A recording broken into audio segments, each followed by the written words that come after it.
Ah. Is this better? Hello, hello. Okay. Turning down the volume on my thingy because it's too loud. Okay. Alrighty. I'm sorry, sir. I'm right in your fucking dick. Okay, let's see. Okay, so, wait, no. Dragon is 53, Summoner is 52. So I guess we're gonna be Summoner again. We keep being a Summoner for MSQ stuff. Not sure if I like that. I wonder if I should just pick one to just be. Maybe I just have Warrior just be my main when doing MSQ. And not even worry too much about the other ones, except for like role quests and shit.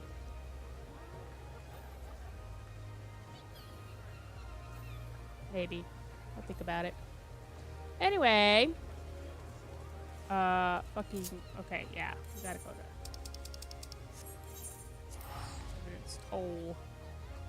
Oh shit, I forgot to announce that the stream started. 1 second.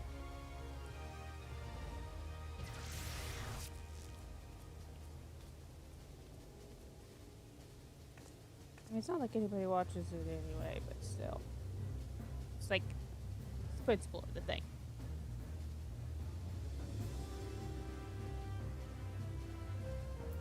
Hold on.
Okay.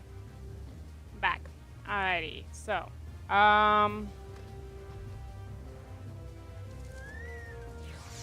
so let's go. So I might not actually finish this whole like thing today. It's all gonna kind of depend. On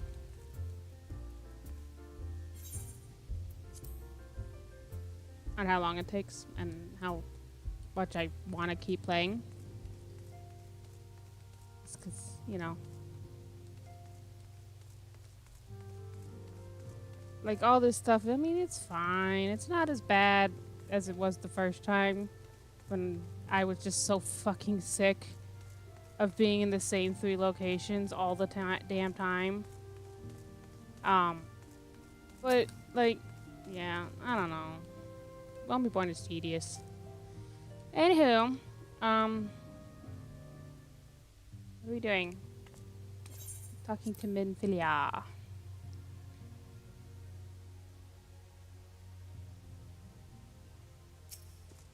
Speaking of tedious, hello.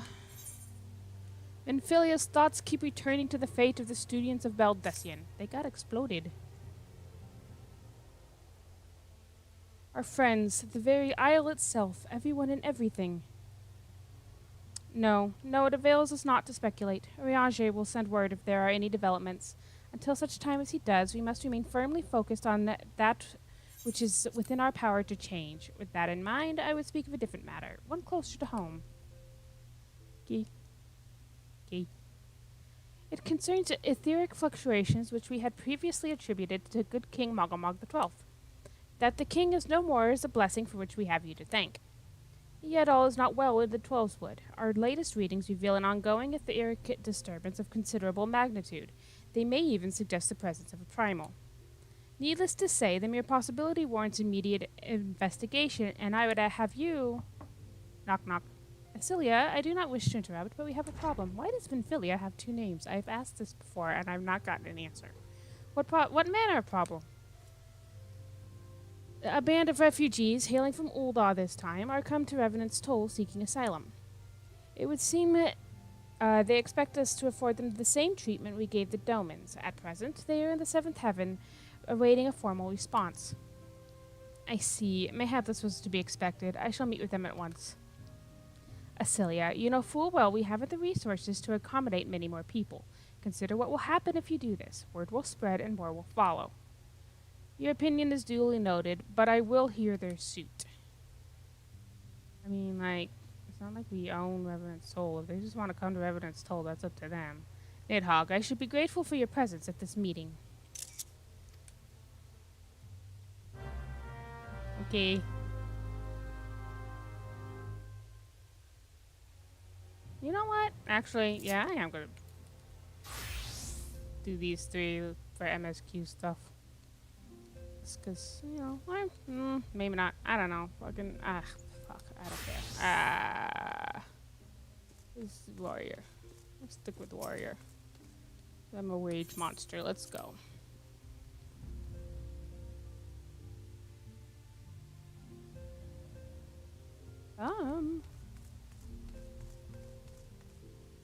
Yeah? Yeah? Yeah. Oh, right, out. It's like, where are we going? I forgot. And now I remember. Lego Summoner.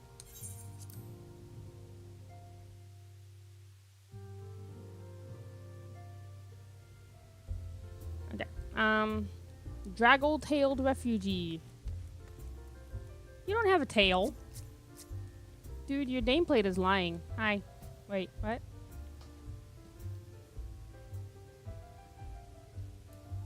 Now, what do you think, dude? Should I have like 3 mains? Or just stick with warrior? Because when I first made this character, the plan was just to be a warrior and a dark knight.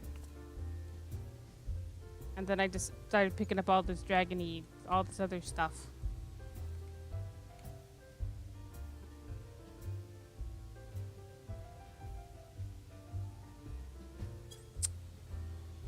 I mean... But...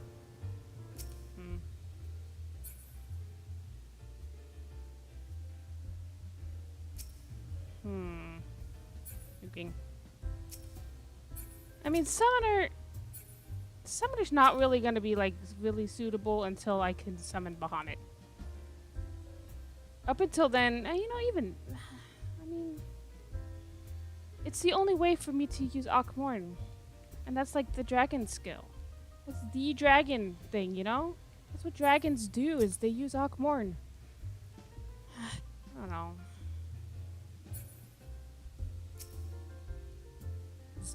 Wait, did Nidhogg ever use Akmorn? I don't remember. Do you know? Maybe not. Does he? I don't know. Yeah, we'll stick with warrior. What's up, man?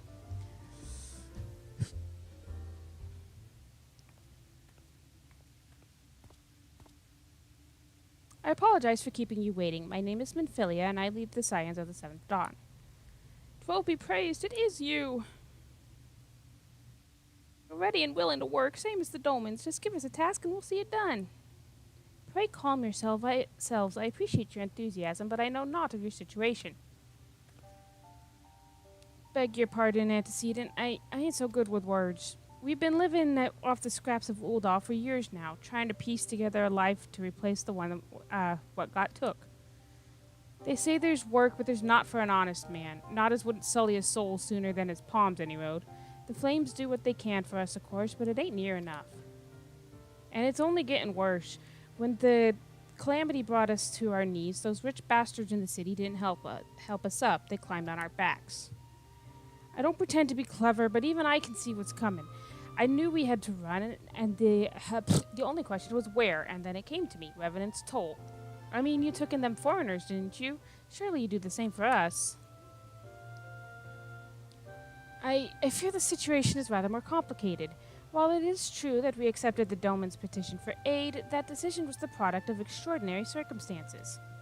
I sympathize deeply with your plight, but pray understand that it is not possible for an organization of our means to aid all who have been affected by the calamity. And so it is with great regret that I must deny your request. But we've nowhere else to go. You're turning your back on us? Well, I mean, you can stay in Revenant's Toll. It's just the Scions can't give you any money. If I might have a word... Saru, is that amiss? Ill tidings from Ul'dah, my lady. Alphinaud has been wounded. Okay, so what's the bad news? What? How? Is it serious? I cannot say for certain, but I fear it might be. According to the Flames, the refugees started a riot. They went wild, apparently, lashing out at any and everyone. That can't be right. Why would they? They must have been provoked. The demonstration was meant to be peaceful. 7 hells. Now the Blades have an excuse. They'll round us up and kill anyone who tries to resist. Antecedent, please, if you won't help us build a new life, at least help us keep the ones we've got. My lady. We are not ones to stand idly by and watch innocents suffer. However, until we know more of the circumstances surrounding this riot, I am not certain what aid, if any, we can provide. If the authorities determine that the refugees attacked without provocation, then those responsible will have to answer for their actions. How can you be so blind? Because she's a white lady. Find Alphinaud and quickly. If he is in danger or worse, I would have you and none other by his side. Okay. Thank you. Pray do not concern yourself with the matter we were discussing earlier. Ida and Papalima will see to it. Alphinaud is being treated at the Hourglass. Hurry, Nidhogg. Okay. I mean, I don't know. I mean, if he's being treated there, it must not be bad because that's an inn, not a hospital. But, you know. Whatever. Okay. What's up, man? Okay. Still thinking, Estinian. What do you think?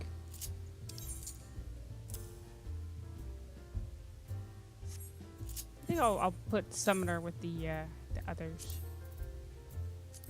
Maybe I'll just maybe just swap between Warrior and Dragoon. I don't know. I've only gotten Dragoon up to like 60. I think I'm at like 62.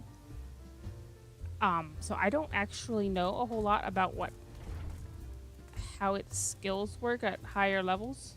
I can look at it. Actually, let's look. Earth in Torment.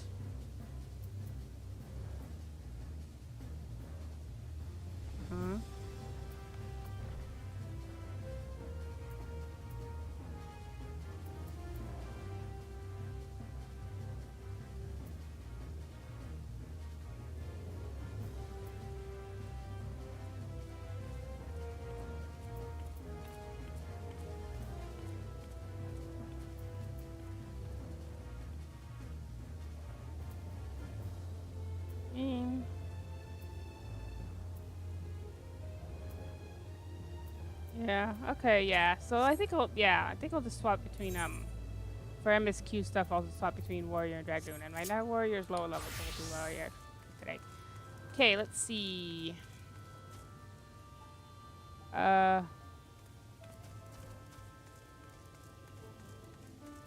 Going to Ul'dah. I know what's going on. I'm paying attention to the story and not just thinking about stuff that isn't even important. Let's go.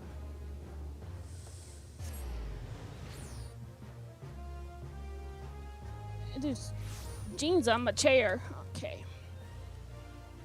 To Alphino.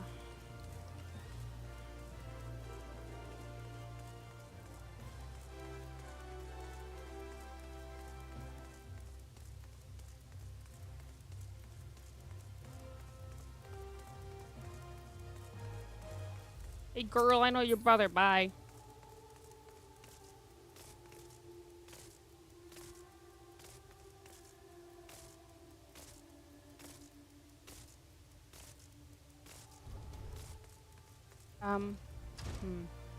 Thinking of something, but I forgot what. What was I thinking of?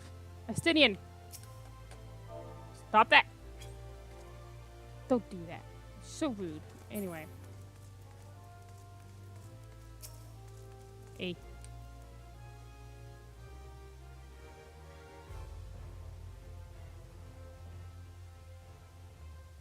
Come, you must have gathered by now that Tataru is given to exaggeration. As you can see, I am quite well. Ul'dah, on the other hand, is not. This riot was anything but an isolated incident. There is a restlessness in the air. Tensions long simmering are at last threatening to boil over.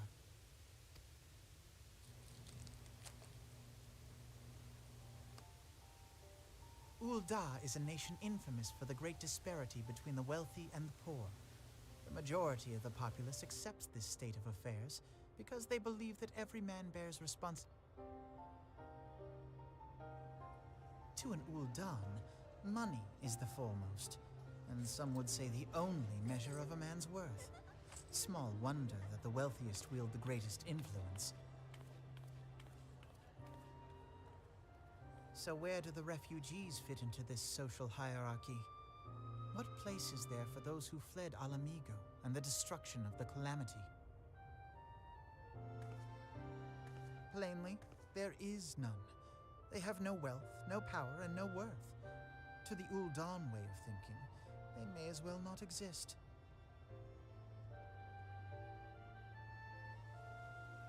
Choosing to ignore their existence, however, is patently not an option. General Rauban and the Sultana understand this, which is why they ordered the Immortal Flames to provide the refugees aid and succor. Yet none would dispute that the expenses incurred by this policy grow by the day, with no end in sight.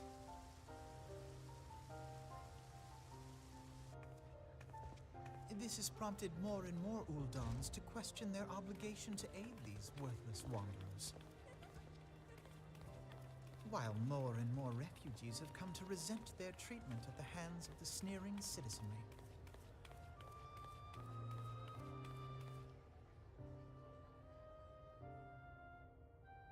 The manner of Lord Lolorito's refusal to grant the Dolmens asylum bespoke a disdain for all refugees, an attitude shared by the rest of the monetarists. And you may be sure they make no effort to conceal their opinions. It was only a matter of time before the refugees united in protest, nor is it any surprise that some among them would ultimately resort to violence.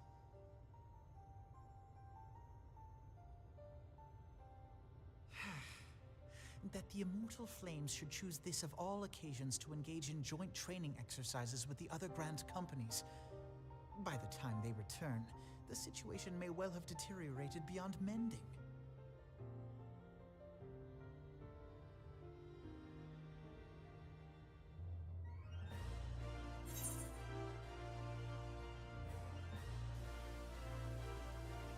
Okay, so what I got from that is that the Ul'dans are entirely in the wrong.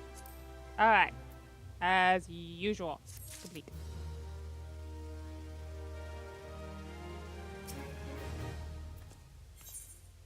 But wait. You know what I can do. Yep.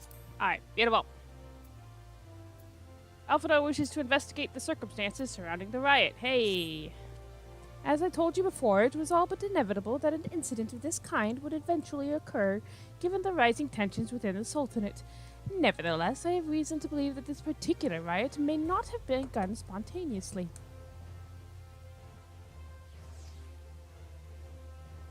Have I piqued your curiosity? Good. Then you will accompany me to the Hall of Flames. I would hear what General Raubon has to say upon the matter. I will do no such thing. You can't tell me what to do. You're not my mom. Anyway, bye. With the pretty lady, the singing.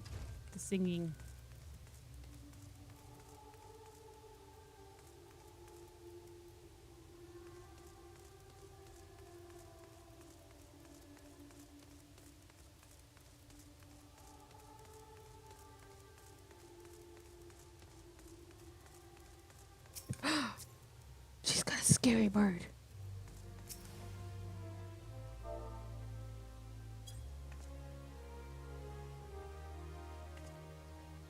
Must present offerings to the scary bird or it will eat your soul.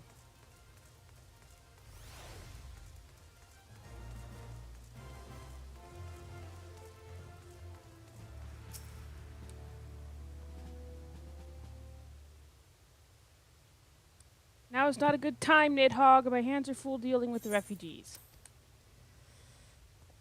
Precisely the matter we wish to discuss, General. Alfredo, back on your feet already. You may credit my swift recovery to your Kyrugians. My memories of the riot are still somewhat muddled. I trust you managed to regain control of this situation. Entirely, we secured the city soon enough, but not before the unrest had spread to the surrounding territories. Pockets of resistance remained throughout Thailand. Oh, I should check the market board while I'm here. We have sent what forces we can spare to root out the last of the belligerents, but progress is slow. They are damnably elusive. I can well imagine. Given that the majority of refugees live outside the walls, it stands to reason that they would know the lay of the land. What I do not understand is how they came to be so well prepared. Before my little accident, I observed that several of the refugees were armed, and not with butcher's knives or pitchforks, but with martial weaponry. I need hardly add that such equipment is costly. None can deny that tensions between the Uldan citizenry and the refugee population have increased since the Domans were turned away. But would that motivate a starving man to purchase arms in lieu of food? I think not. And what of those who have not even a single gil to spend, who could not survive without the aid provided by the immortal flames? Surely they would sooner sell a weapon than bring it to bear against their benefactors. Come to the point. Very well. My point, General, is that this power keg of discontent was not set alight by chance. These events were deliberately set in motion, and now order must be restored. That is my first duty. Until it is done, any investigation can wait. I do not have time to discuss this. My scouts will be returning anon. Bye. The general is no fool. He keeps his own counsel, and with good cause. Were he to claim, without the necessary proof, that these riots were instigated by outside forces, the monitors would accuse him of attempting to shirk responsibility. After all, he and the Sultana have been the most outspoken proponents of refugee aid. Regardless, they will face harsh criticism in the days ahead. Our allies may stumble upon the truth in time, but I have a far more faith in your abilities, Nidhogg. Therefore, I propose we conduct our own investigation independent of the authorities.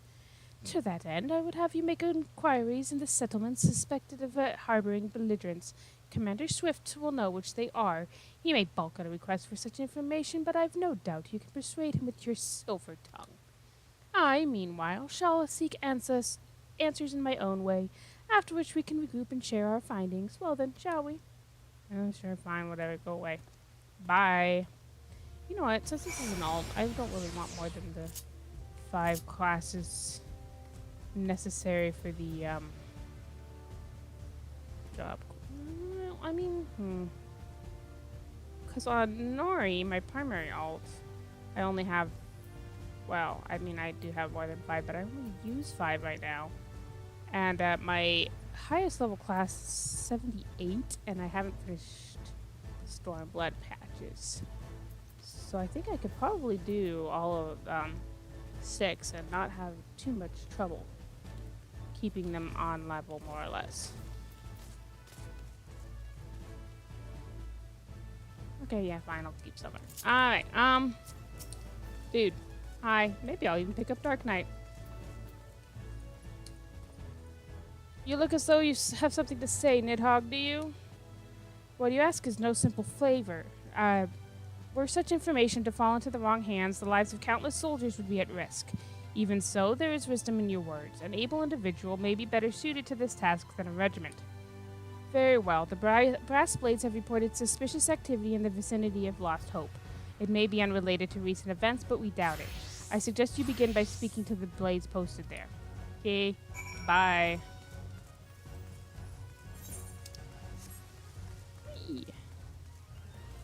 Hold on, I'm gonna go look at the market board. Because these boots I have on are just temporary. Is this person dead or just actually dead or just playing dead? They're just playing dead, okay.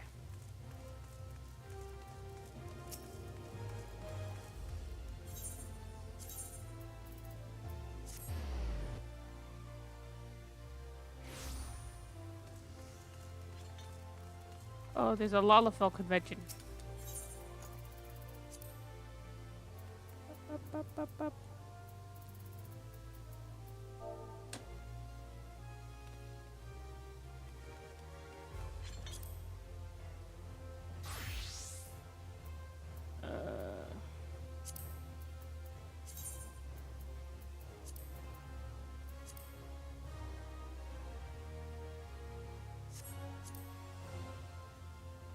Oh, I didn't bring any money.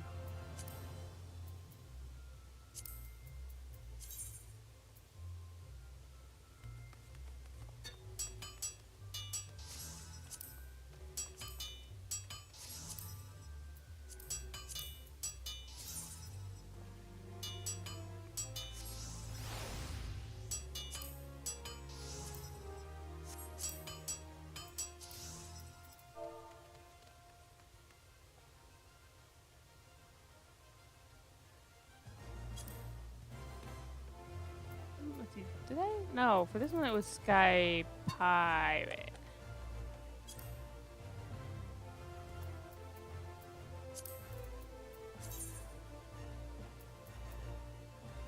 Yeah, these were the ones I wanted. Ooh, they actually look really nice. How much are they? Ah. Because they look really nice.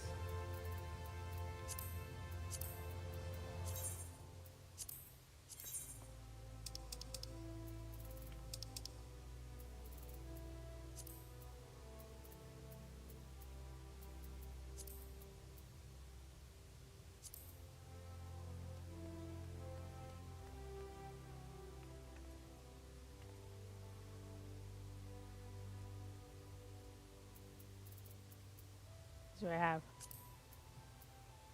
Only one more. Okay. Means I should probably save it. Oh, so I should not dye it. Huh? Oh, no. Yeah, no, should not dye it. Wait. Yeah, no, okay. It's actually not gonna do, so let's leave that.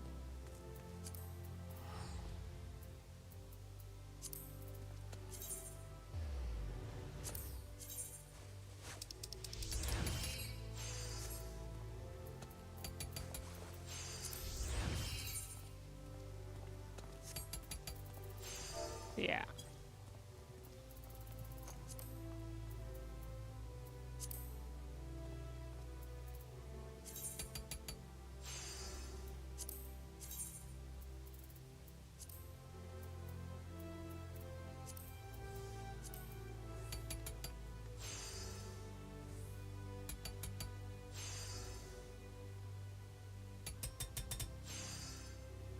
And I've only got the one more dark blue dye.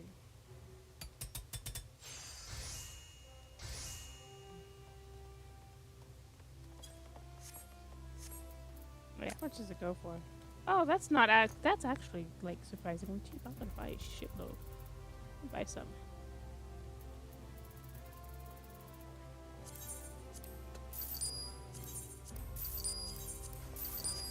Okay, there we go. Right, I was supposed to be doing something. Wait, where's... Oh, what? Yeah.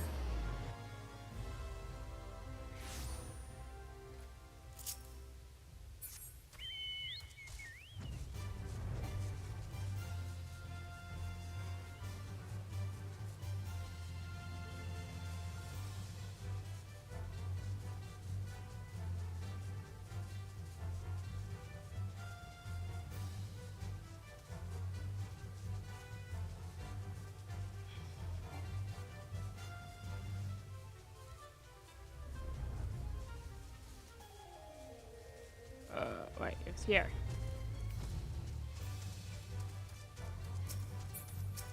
So, and what brings you here, adventurer? A search for refugees? Well then, you've come to the right place. Ah, you mean those refugees. Oh no, you won't find them here. Most of the people of Lost Hope have come to accept their situation and are content to pass their days in peace and quiet. Outsiders have trouble understanding that, like that merchant who passed through recently. Gregarious fellow, but awfully opinionated. Can't say I was glad to see him go. Friend of the Sultanate, are we? I take it this means someone has read my report. The refugees who left with the merchant have yet to return, and I am increasingly concerned that Zazawaka's suspicions were correct. You haven't the foggiest what I'm talking about, do you? Never mind. Speak with Zazawaka. He will explain everything. Hey, guy. What's up? Cool. What was that? No. Bunky. Hey, there's a terrified refugee over here. What's up, man? You seem terrified. Oh, okay. Ah, don't hurt me. I'm not one of them. Wait, I know your face. Are you not the man, the dragon from the Church of Saint Adama Landama? 1,000 parties, my friend. I mistook you for one of the thugs who have been tormenting us. If Leofric bids you to speak with me, then I take it you have agreed to help. 12 be praised for that, because we haven't a moment to waste. Everyone knows the flames are on the march. The others have fallen under that fanatic's spell, but not I. Promises of revolution and retribution, of holding the ruling class to account and taking that which is owned. Ha! A childish fantasy. I did everything I could to dissuade the others from leaving, but few would heed my words. Now that one of our idealists has returned, however, the madness of that merchant's plan is plain for all to see. Look beyond yonder tent, and you will understand why. Even now he babbles incoherently, so traumatized is he by the bloodshed he witnessed.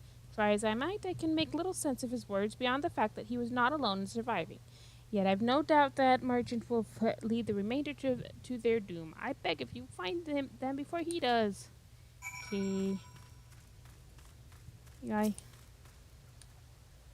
What are you doing? Don't draw. Why didn't you run away with me? We could have escaped together. Then you'd be here with me. Be here to soothe me. Why did you have to stay and leave me alone? Chill the fuck out, dude. Who are you? What do you want? Aye, it's true. I followed the merchant, and may God strike me down for my folly. What they will not give you must take, he said. When we asked how, he revealed a cache of weapons he had brought and employed us to seize control of our fates. I thought about running then and there, but the others were so excited. He split us into 2 groups, sent us off on his own.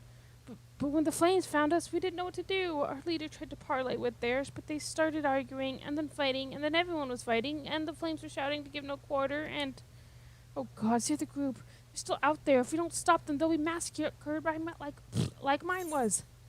Well, that would not be a good thing. That would, in fact, be a bad thing. Let's see. Do I have a casting ring?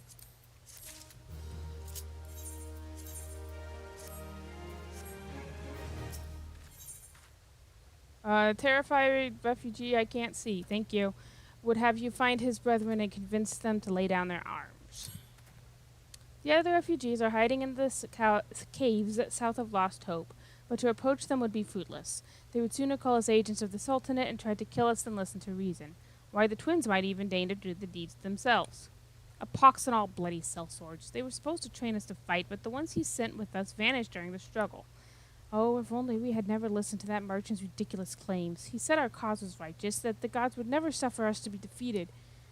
Though if they were forced to confront reality, that's it. Challenge the twins to combat and show my brethren that their strongest warriors are no match for one dragon. Mayhap then they will agree to lay down their arms and renounce this plot. Hey, wouldn't that be neat? Oh, I can go either way. I won't go this way. I'm sorry. I keep sending him away. I'm trying to push this button. Do-do-do.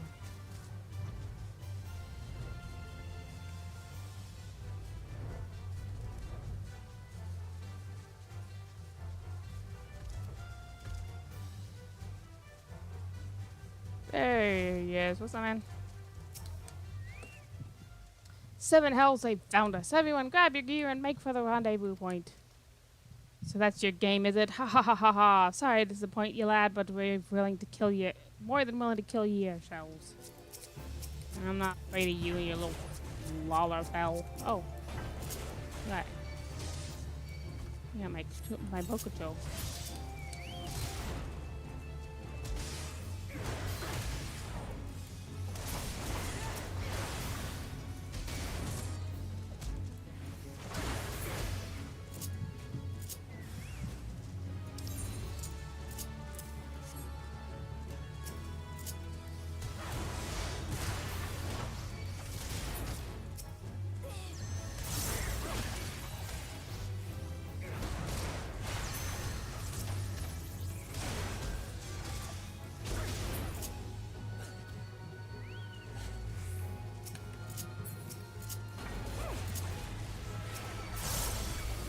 Push the wrong button. You like... Thank you. Fucking Christ.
I'm thinking. This is...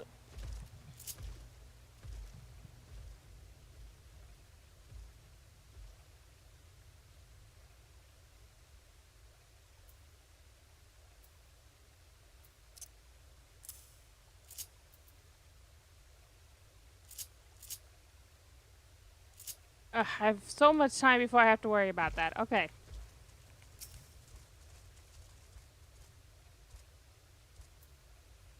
You beat him like it was nothing. Thor almighty. What are we gonna do now? Turn on my fan because it's hot. Sucks to be you, bro. Bye.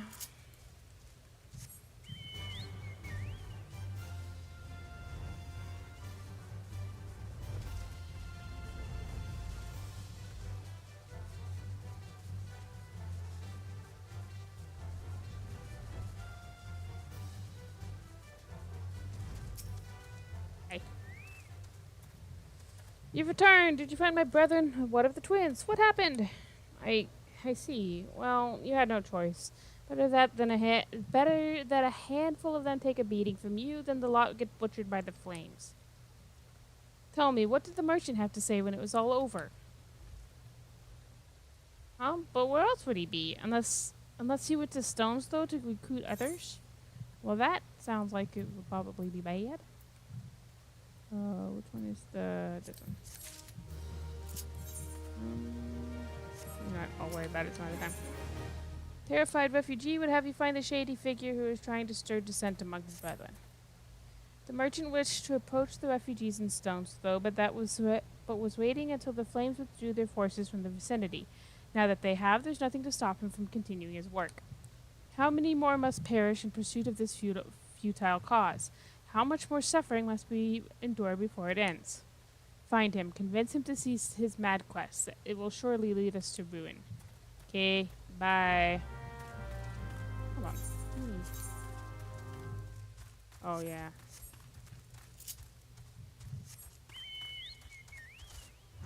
Eee.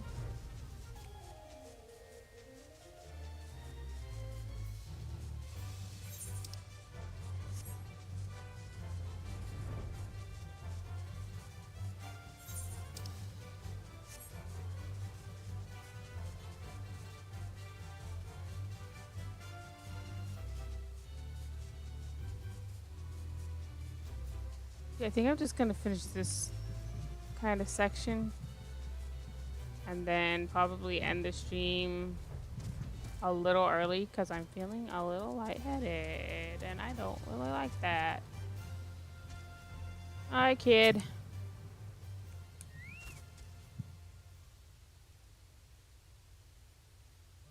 Boo-hoo-hoo. Boo-hoo-hoo. Have you seen my parents? No. How would I know if I've seen your parents?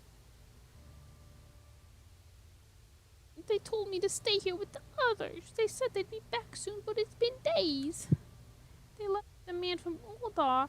The man said they were gonna change everything, make it so we could live inside the walls with everyone else. I liked it when he said that. I didn't like when he talked about making the rich people pay. I loved the taste of boot leather. Everyone looked so angry and I got scared. Miss, are you looking for someone? I'm looking for a merchant. You mean the man who left my parents, but I don't know where he...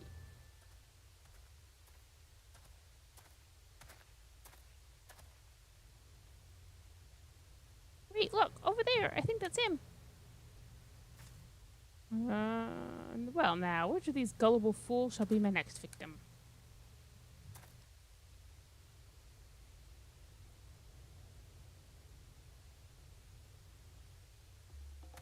You! Bye.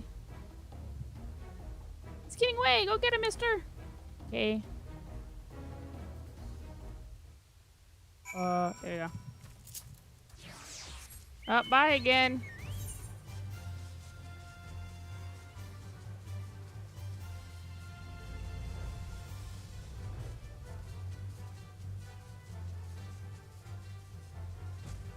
Wahahaha. What are you doing, mistrustful merchant?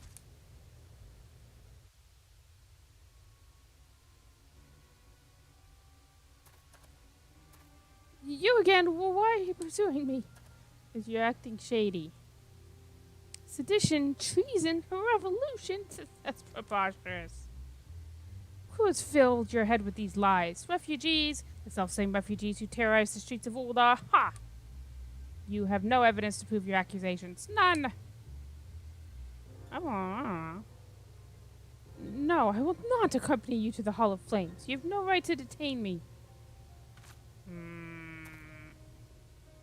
Argument, let's say I did do the things you claim.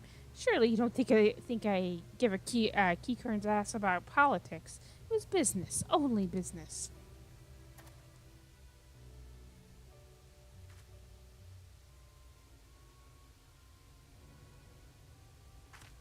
Grr.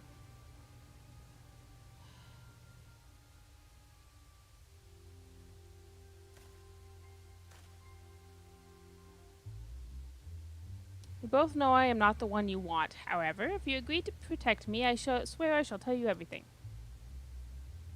Okay.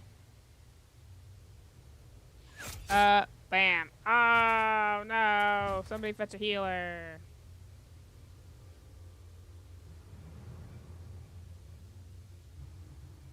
What's all this commotion? I died. 7 hells.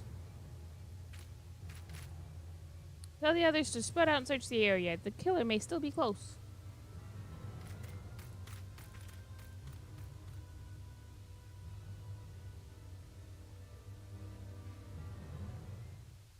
Blech.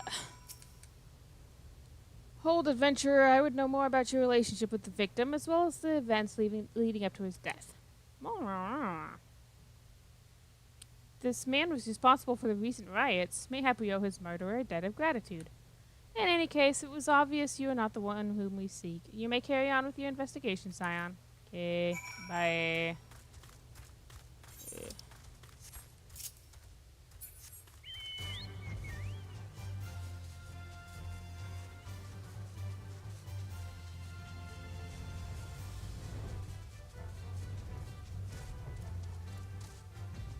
Excuse me.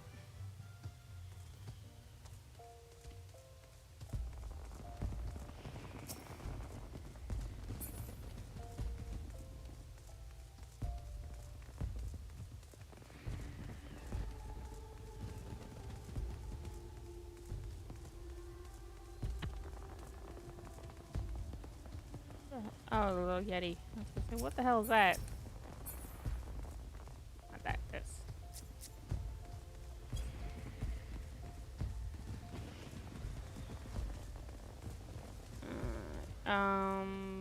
Meander Sweat. There it is. What news, Nidhogg? Where's the merchant? Dead. Murdered? Damn it, all to the 7th hell.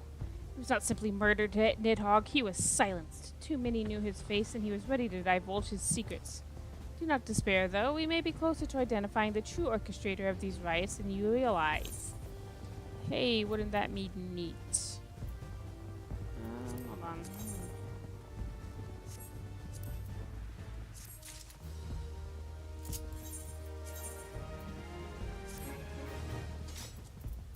Wait a second. Okay.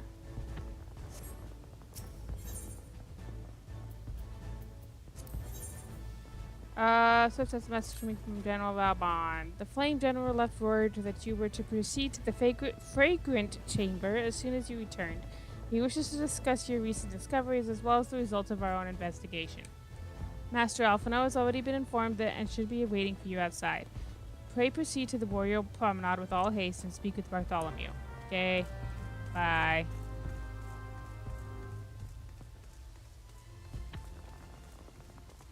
Alrighty.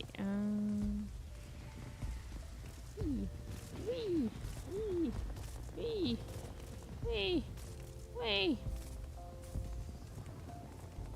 Hey, that's a familiar face.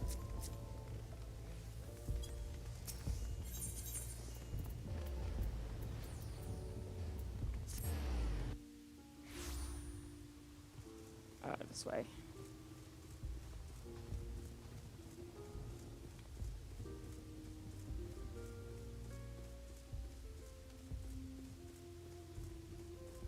Actually, you know what?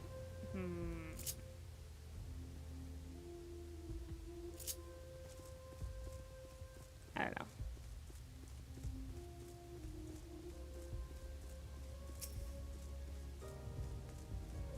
Hello. Hey. We've been expecting you, sir. Please proceed inside. Okay.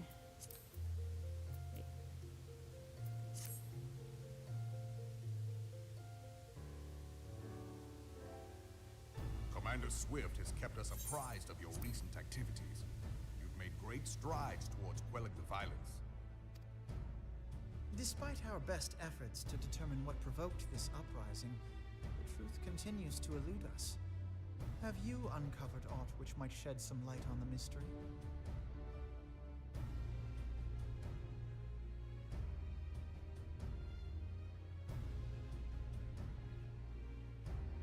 this information does not leave this room. The Syndicate's decision to reject the Doman refugees' appeal for asylum had lasting repercussions. A number of those displaced by the calamity claimed it was proof of a policy of discrimination. Together with a group of Alamegan refugees, they organized a series of demonstrations to protest against the Sultanate. Demonstrations which became heated, but did not descend into violence. Until a certain incident served as a call to arms. A unit of brass blades sent to supervise a demonstration loosed arrows upon unarmed protesters. It was this atrocity which prompted the refugees to take up arms. I need not tell you what followed. We assumed at first that the attack was born of a miscommunication. When emotions run high, they happen. But suspicions were raised regarding the unit's commanding officer, whom I ordered interrogated. Sure enough, our fears were soon confirmed. The dog confessed that a merchant had offered him coin to give the order. A merchant in the employ of Teleji Adeleji. Teleji Adeleji. But he spoke in favor of the Doman's cause, and has ever seemed sympathetic towards the refugees' plight. Why would he do such a thing? Know you of the Cartano Reclamation Bill? It is a proposal to annex the Cartano Flats so that refugees may establish permanent settlements. When last I looked, that was disputed territory. Aye. Some might even call it a battlefield.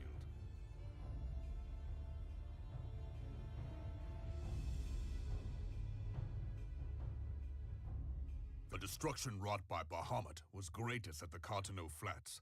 That much is common knowledge. What is less well known is that his rampage laid bare ancient Alagon ruins, of which no record existed. There are certain differences of opinion as to how these ruins should be handled, which is why each nation maintains a military presence in the region to this day. Yet differ though we may, we are still allies. Therefore, in the interest of preserving the Eorzean alliance, we have reached an agreement. Any conflict which may arise during the course of military exercises in the region shall have no bearing on relations between our nations. In full knowledge of this delicate state of affairs, Teleji Adeleji proposed the Cartano Reclamation Bill. A shameless bloody ruse which stands to benefit him in but one conceivable way. If successful, he will gain control over the disputed territory under the guise of assisting in the resettlement effort. And you can be sure he'll build an orphanage next to every Alagon ruin.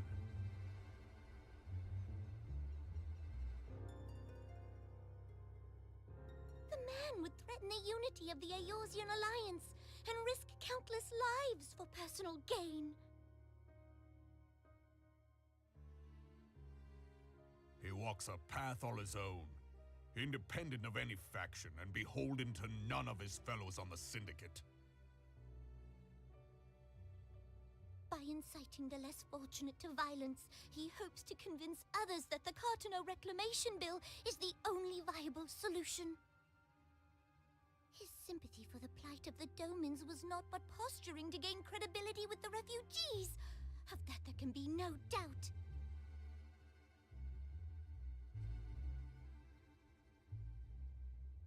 Forgive me, but what could possibly motivate Teleji Adeleji to go to such lengths? What is so special about these ruins that he would risk his position on the Syndicate, and, most likely, charges of treason against the Sultanate? Omega. Pardon?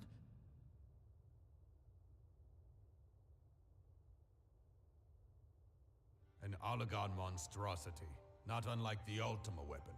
Mayhap larger, we know not. It has yet to be fully excavated. Allagan inscriptions indicate that it was created to fell Bahamut himself. If accurate, it might explain why Nail Van Darnus chose to bring the Red Moon down upon the Cotonou Flats. Given the ends he went to ensure Eorzea's annihilation, destroying the one weapon which could stay the Elder Primal may well have seemed like good sense. When first I bore witness to the power of the Ultima weapon, I doubted the evidence of my senses. And now you tell me there is another such weapon, one which could contend with Bahamut. Bahamut! Aye, we were skeptical ourselves. Truth be told, until the Ultima weapon's existence came to light, we thought the inscription had been mistranslated. At present, Omega is more akin to a fossil than a tool of war, having long since ceased to function. As such, its true potential cannot accurately be gauged. However, if someone were to restore it, as the Garleans did the Ultima weapon, I have little doubt that he would wield untold power. Power enough to subjugate Uldar like as not, and the rest of Eorzea besides, which is doubtless why Teleji Adeleji yearns to have it. That he should aspire to world domination. He who has ever walked 2 paces behind Lord Lolorito in matters of commerce. 'Tis in acknowledgement of his own limitations that he seeks this power. Woe betide us all should we allow him to have it.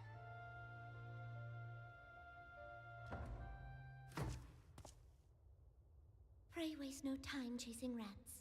Only a fool would believe that secrets can be kept in Uldar. It would seem the implications of the Sultanate's refugee problem are rather more far-reaching than we assumed.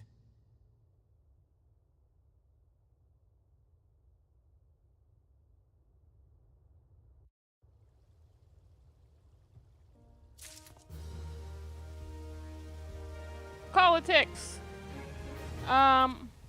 Boy. Hello, child. Recent revelations weigh heavily on Alfred's mind. I should be glad to know the truth, and yet the thought that all this chaos was the product of one man's lust for power sickens me. Do you think they intended to hide the existence of Omega from the Scions? That they even felt the need to do so is most troubling. It would be in our best interest to learn more of the military activities in the disputed territories. You are, of course, the Scion best suited to this task, Corporal Nidhogg. Do you take a moment to visit the Adder's Nest and make inquiries at the earliest available opportunity? Kiss my ass. Begone, whelp! This is no place for children. But there's a child. Alpha knows the children. I'm sorry. This guy's an asshole.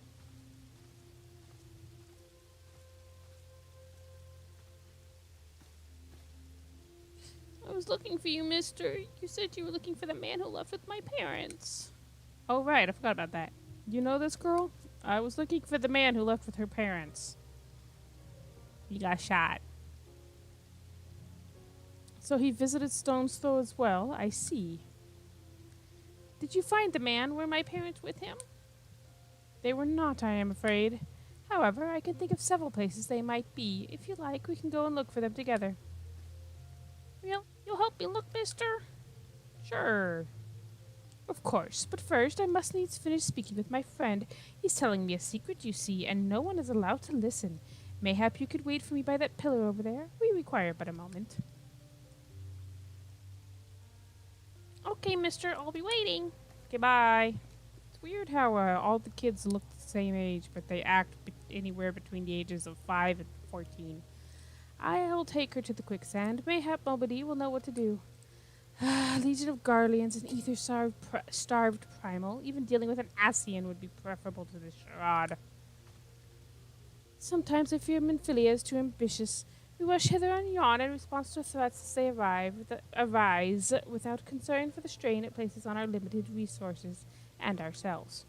Mayhap the time has come for a change. Drive my Gatorade. Nidhogg, this is Minfilia. I know this is sudden, but I must ask you return to evidence told with all due haste. The situation in the Trollswood has taken a turn for the worse. I will explain in detail once you arrive. Okay. You know, I don't think this one's too long. It used to be longer. They cut out a whole bunch of stuff fucking around with the sylphs.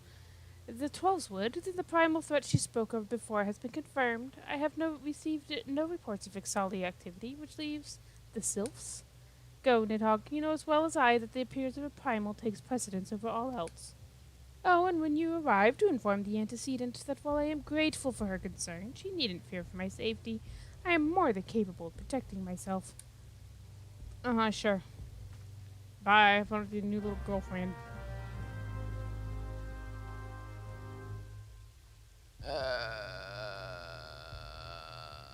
Okay. I'm lost in the dark. There we go.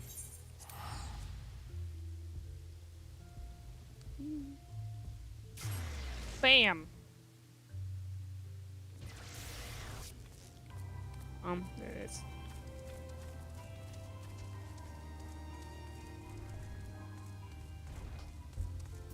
Are you the keeper of knowledge? Bye.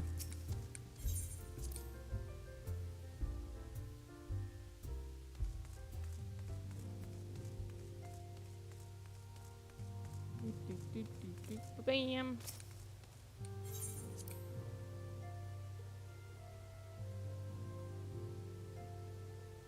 Oh, the little grate from my PC is sitting there. What's up, dude?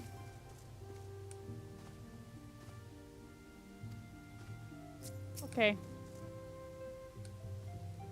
It is a relief to see you healthy and hale, Nidhogg. The latest news from Ul'dah was most disturbing.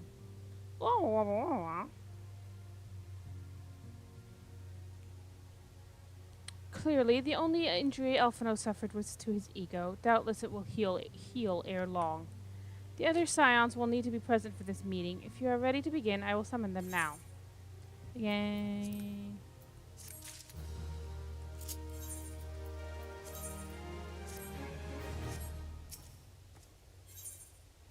Minfilia wishes to discuss the latest threat to arise. You know what? I think.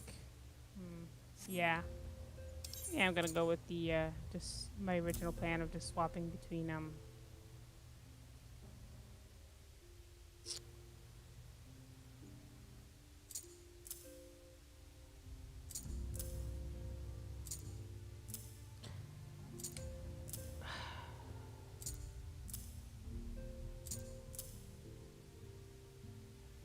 I don't know.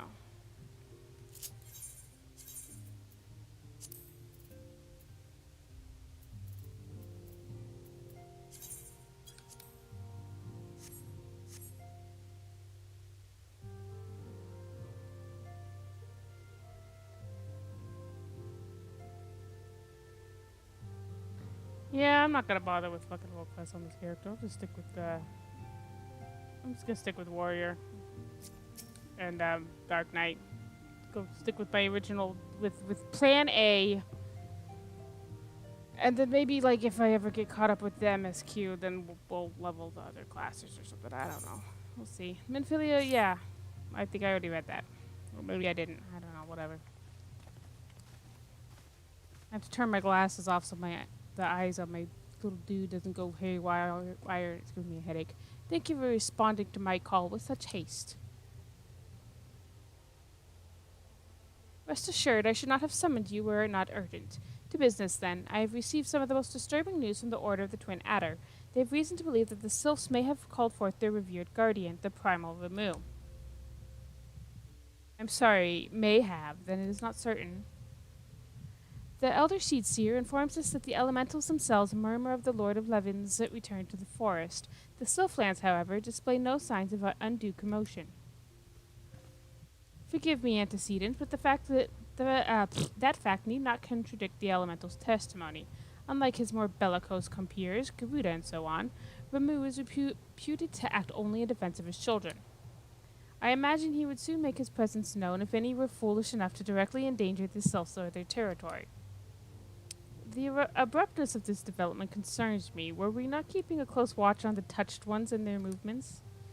If preparations for a summoning ritual were indeed underway, it would surely not have escaped your notice. And I was pretty sure it was going to happen, just not this soon. I beg your pardon. You foresaw this eventuality and did not prevent it. I told Papa Limo. I suppose I could have reported things to Manphilia earlier, but there honestly wasn't that much we could do except wait and see. You know how the Sylphs feel about people poking around in their territory. Actually, hold on, I'm thinking. Okay, you know what? I made a decision. They already summoned Ramuh once right after the calamity, but that was because the Guardians came tramping through the forest. And so long as Castrum Orient stands, the Sylphs cannot be blamed for wishing to have their guardian deity on hand. In short, Ida and I are in agreement. The actions of the forest folk were inevitable and unavoidable. And I maintain that observation would have remained the best policy had it not been for the sudden influx of strangers into the Black Shroud. That, alas, we did not foresee. By all accounts, the recent violence in Ulda drove a number of refugees to seek safety under the concealing canopy of the trees. It is like that the Sylphs perceived this panicked migration as yet another invasion and quickened their efforts to summon their god. I am put in mind of Titan and the kobolds. So once again, it is the affairs of men which have paved the way for a primal's coming. Indeed, one cannot help but wonder what the manner of place Eorzea would be without the civilizing influence of mankind. Be that as it may, this regrettable development does afford us a unique opportunity. Nidhogg, through your dealings with the Sylphs of Little Solace, you once succeeded in preventing an untimely conflict with Gridania. I wonder, might one who has treated with the Sylphs so fruitfully in the past not achieve similar success with their patron deity? If Ramuh can be convinced of our intentions, it may be the first step to breaking the cycle of primal summoning. A fond hope. Were such a thing possible, we would not have been at war with the Beastmen since time immemorial. But maybe this time we can... Let us continue this discussion anon. We must needs first consult with the nation most affected by Ramuh's presence. The elder Seedseer has requested your personal involvement, Nidhogg. Pray report to Commander Hulo at the Adder's Nest as soon as you are able. Yay. Steel yourself for the worst. While I hope for a peaceful resolution to this matter, experience suggests that your meeting with the Lord of Levin will prove less than amicable. In such an event, your fellow scions will of course lend you whatever support you require. Okay, so the thing I decided this now, because I'm still frickin' stewing over this job thing. I think what I'm gonna do is the mains are gonna be Dark Knight and Black Mage. But I'll still level these other ones for like extra stuff, you know, doing like extra things and stuff and junk. And just for like MSQ stuff will be Dark Knight and Black Mage. You know? You know, Manphilia knows. So, which means that let's put this there.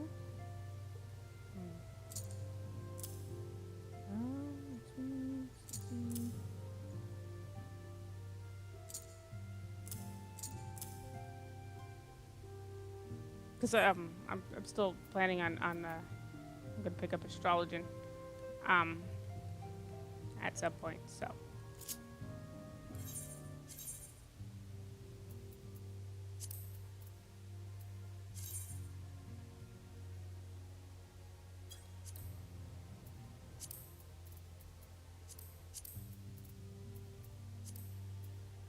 Oh, hold on.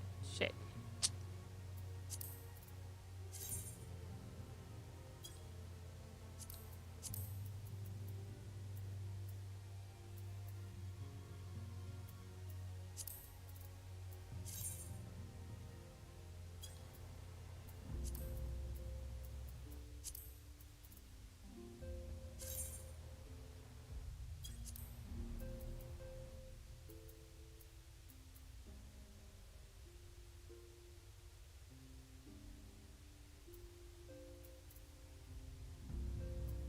See, the thing is that I really don't want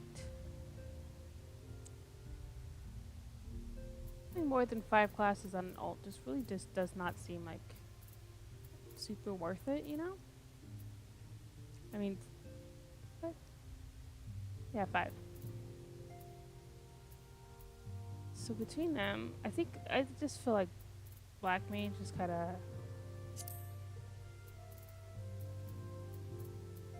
I'm thinking in terms of like what it does. In terms of character like stuff, then obviously Warrior is going to be the best one for Nidhogg because it's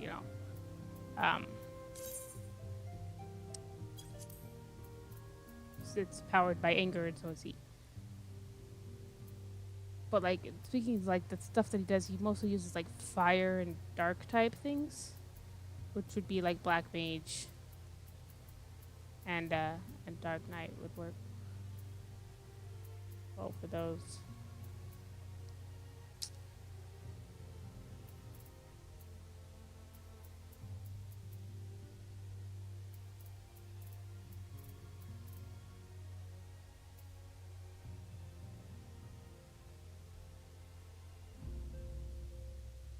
The thing is, because I'm streaming, it's like I don't know that I'm gonna want to bother doing every single role quest on stream.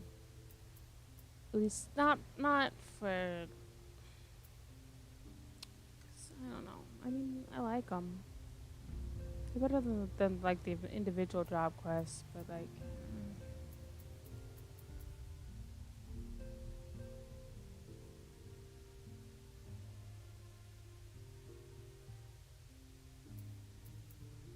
And I like the idea of a tank and a caster because of how the gear rewards work up through Stormblood, where you get like offending. Yeah. Back before they switched to coffers, which I don't like. I like how it worked before then. Yes. So yes. Yeah. Yeah. Yeah. Yeah. Okay. Yeah. Yeah. No. What? Yeah.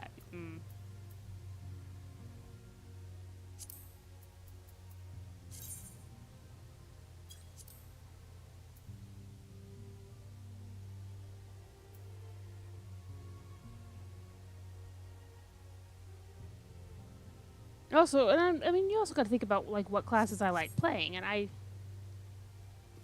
like Warrior. I mean, Warrior's fine. It's not something I really like. You have like a feel. I mean, my favorite tanking class is Gunbreaker, but there's nothing Nidhoggy about Gunbreaker. So between Warrior and Dark Knight, I like Dark Knight more. Dark Knight, I enjoyed Dark Knight. So yeah, so we'll probably go with Dark Knight. For casters, I do like Summoner more than Black Mage because I have a bad habit of panicking with playing Black Mage. But Black Mage just suits Nidhogg a lot better than Summoner does.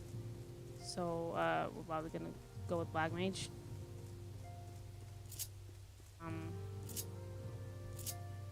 And then the others are just like stuff. It's like it doesn't really have anything to do with Nidhogg specifically. It's more just like dragon stuff with like Dragoon and Bard and Astrologian. So yeah, but okay.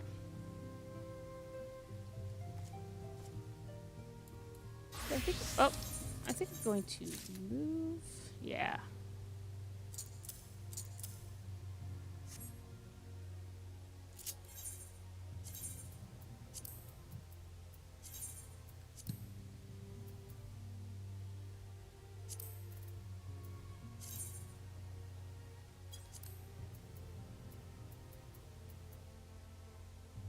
Yeah. Okay. So yeah, we're gonna So once I get to Heaven's Word, I'm gonna swap out Warrior for Dark Knight.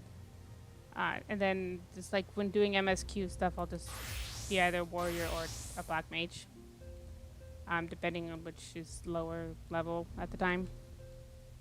And then we'll just level astrologian once we get it, dragoon, and then bard. Just kind of like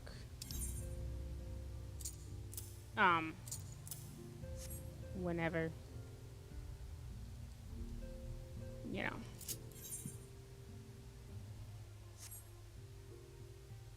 Yeah. Okay. Yeah. So we're gonna do that. That's what we're gonna do.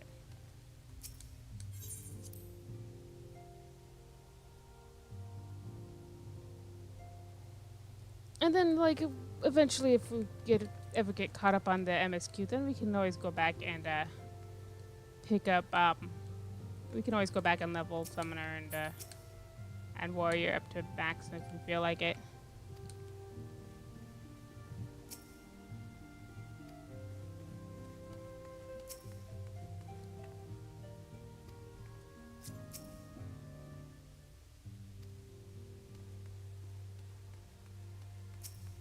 When we're talking to people.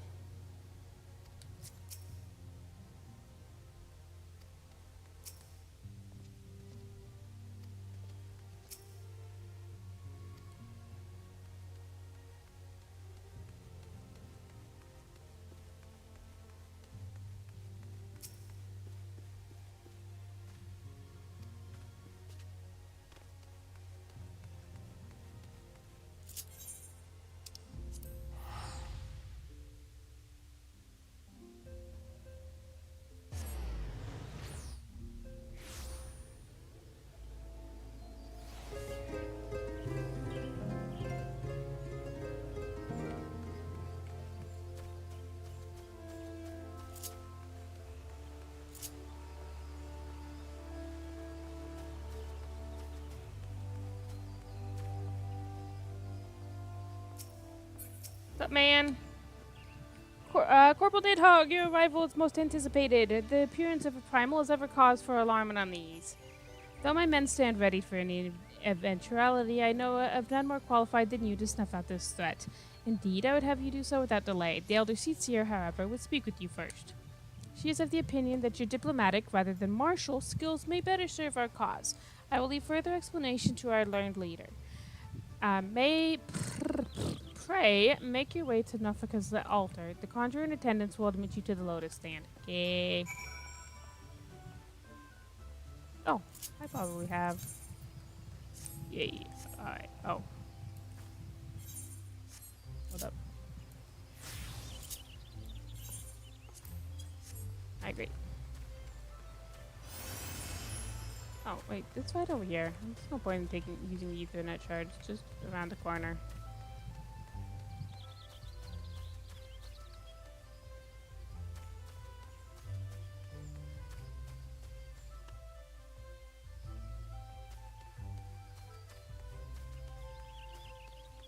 There's something I want to do real quick.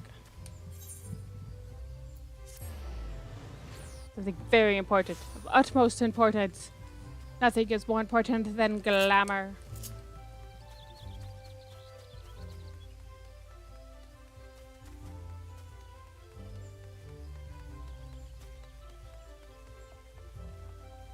So the pants on the replica don't really need.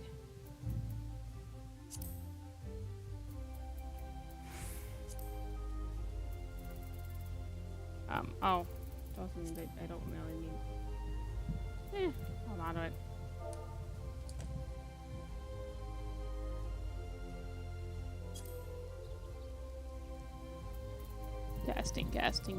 Casting.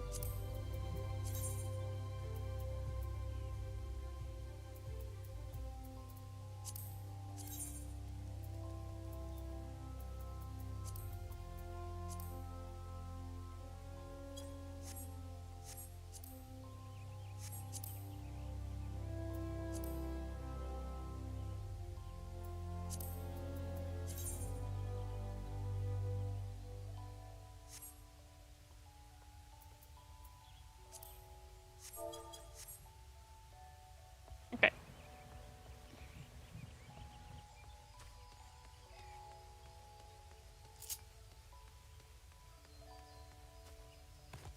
Yeah, this is kind of a cool thing, but it just does not match my outfit.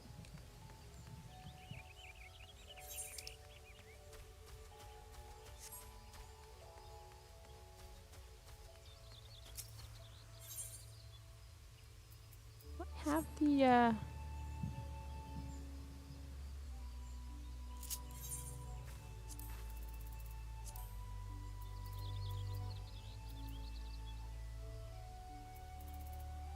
what?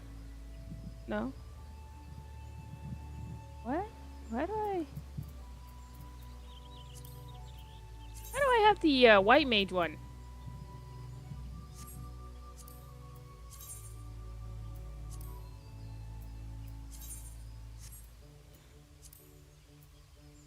Oh, that was a goof.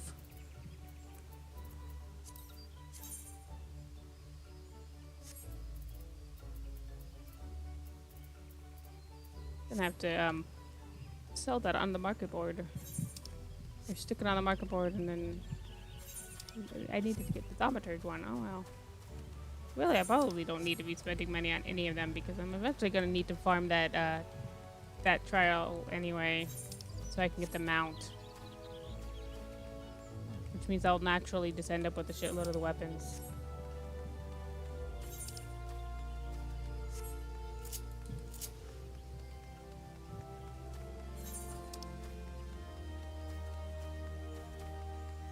Presumably. I don't know. I've never farmed an extreme, at least not in a group. I've farmed them solo. I don't, so. I mean, by the time no, because I want to do it. I don't know. I'd like to do it at the earliest available opportunity. Which means I'd have to, well, I mean, in order to do that, I'd probably just have to, like, get help, like, for somebody, like, not, like, party find, or, like, see if I can somehow convince my sister to help me or something. Hello, Silent Conjurer. Let me in.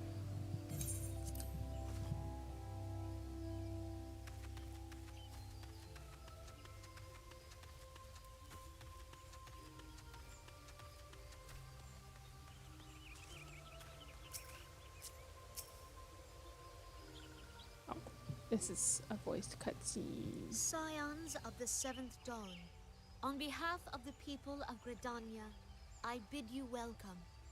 Your presence is of great comfort to us all in these days of uncertainty. I summoned you here to share tidings of a most urgent nature. But a short while ago, the great elemental spoke, and his voice was clarion in its intensity. Ramuh is returned unto the forest. Scarce had his words ceased to echo in mine ears when we were visited by an emissary from Little Solace.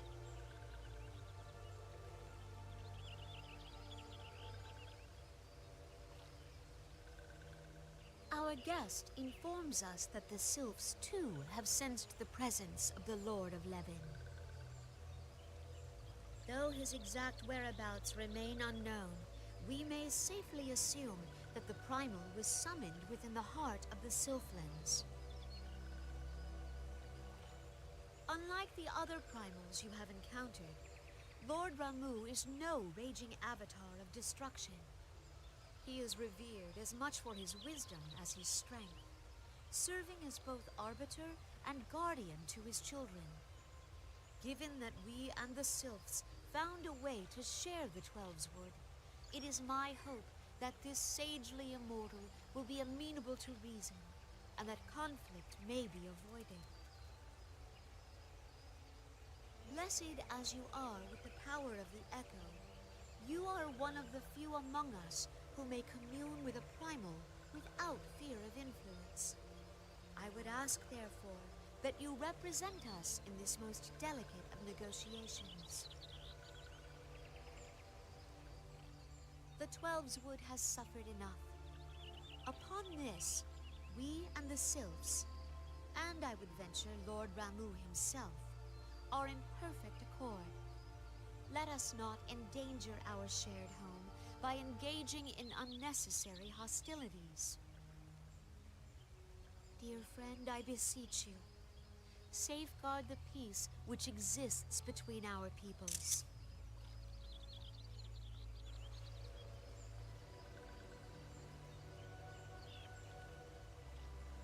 You have my thanks.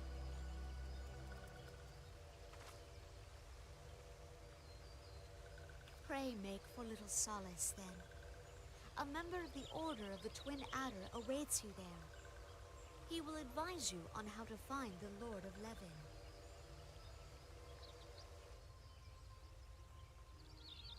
An ill wind blows through the forest. Yet, it is not only the Twelve's Wood that flinches at its coming. All the lands of Eorzea shiver in dread anticipation. Have care.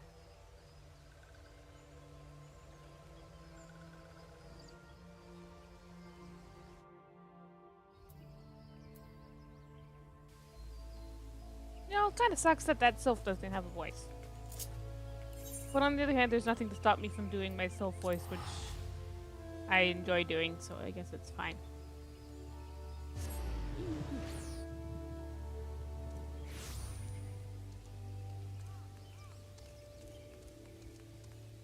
Whee! Bam! Oh, I didn't hurt myself. Flowers! Are these flowers flat? They're not flat flowers. Ooh, they're pretty. These are the ones... Oh, I always like these flowers. I always want to put them in my mouth. The ones that are shaped like this. Okay, anyway.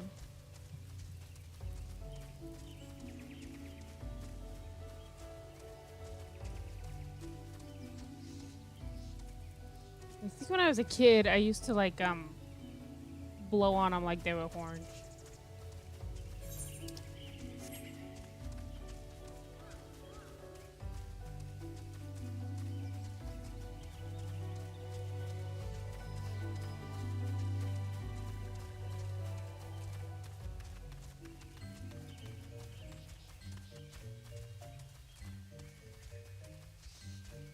Zacchaeus!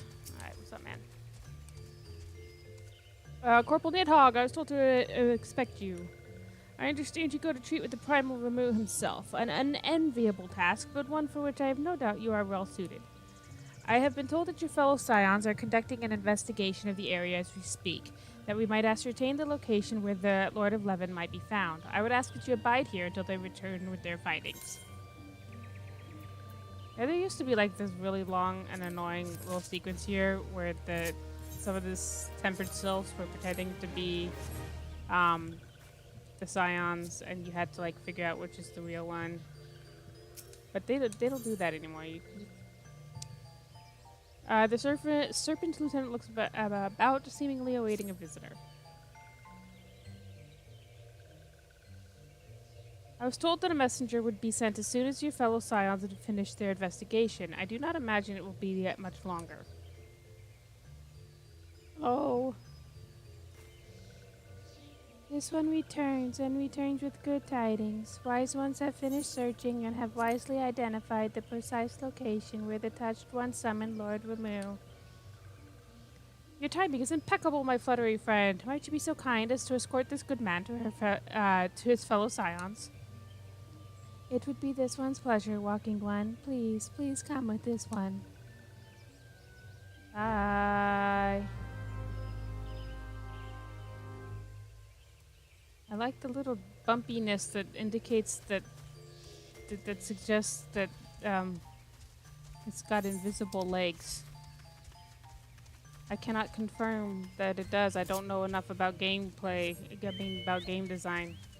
But that's just kind of what it seems like. That it has invisible legs.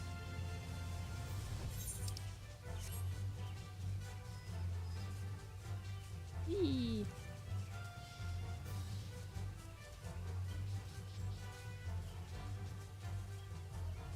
Hello, Maxio. Wise ones have ventured deep, deep within the Sylph ones. These ones must proceed carefully and keep an eye out for touched ones. Goodbye.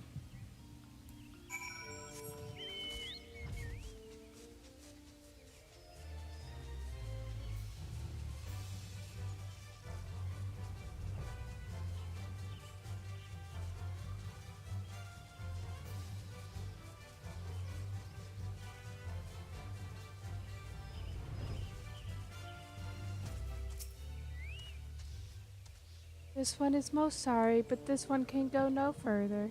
Draw too close to Lord Ramuh, and this one may turn mean and nasty like touched ones. I'm sorry, this tree keeps getting in my way. And so this one must say farewell for now. Walking One will find wise ones not far from here, to the south. Go in safety, Walking One. Goodbye.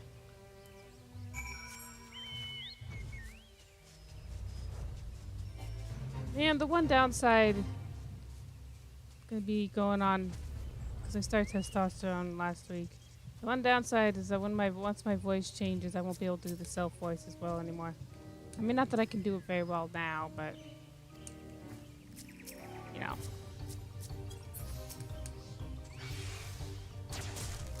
Could you like fucking not? Could you fucking not?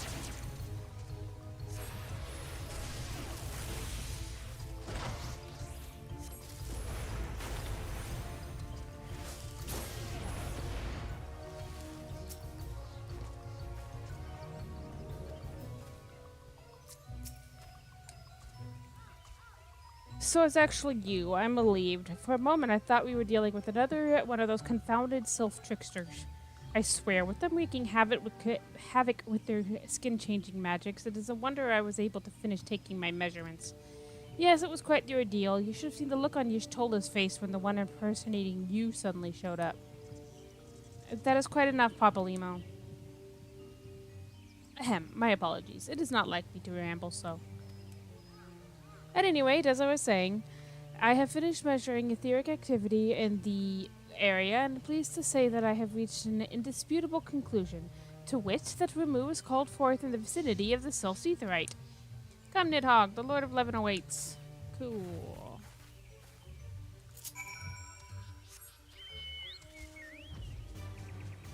Yes, I actually kind of enjoyed that little sequence where you had to. I mean, it was a pain, but it was a fun pain. Not like other pains, which are tedious pains.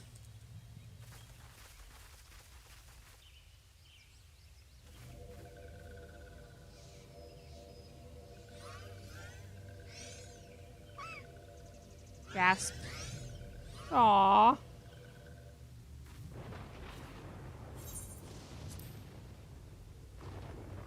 Thine order betrays thee, sir. Hiding.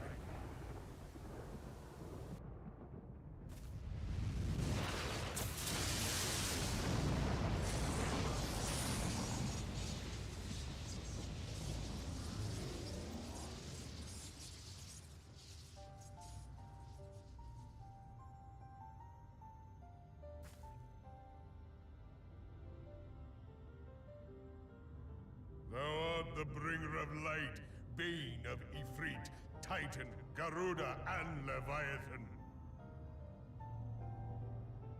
I am Ramuh, guardian of the children of the forest. Thou tramplest upon sacred soil, bringer of light.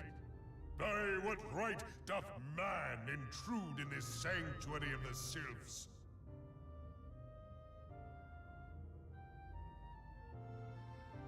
Gridanians proffer peace? Their words are born of delusion, thine offer an insult.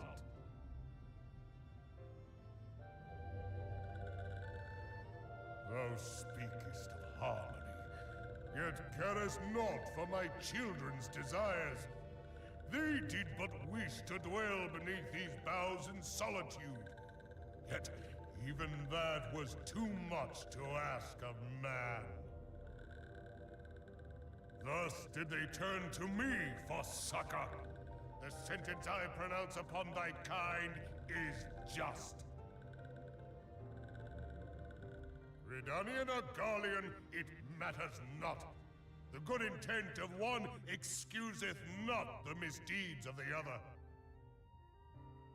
Thy conflicts have brought naught but anguish and misery unto the forest. All blame doth lie with the darkness that resideth in the breast of man.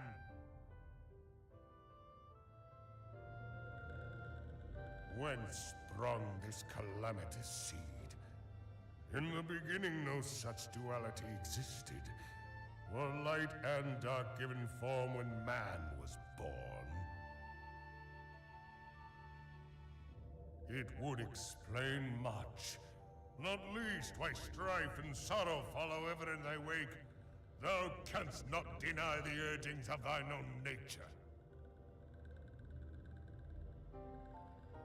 Knowing that thy mere presence here portendeth tragedy, wilt thou persist in this pretense of peacemaking?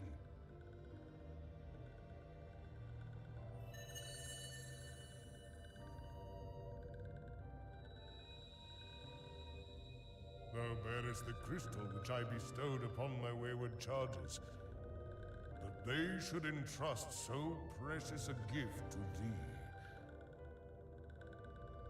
Thou standest apart from thy kin. Thou art the bringer of light, aye, but there is something more in thee. Very well. I shall consider thy proposal, shouldst thou survive my trial. If thou wouldst champion the cause of harmony, I must have proof that thou art fit to play the role. Wither mine ire, and prove to me thereby that thou hast strength enough to stay the darkness which threateneth to consume thee. Yet if thou shouldst be found wanting, know that all men shall perish in the storm of my judgment.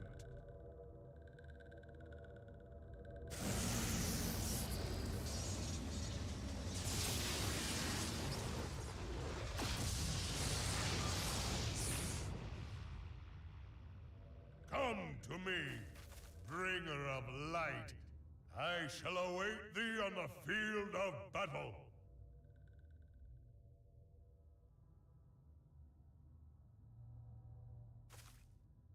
Urianger, it is rare indeed to find you so far from a tome.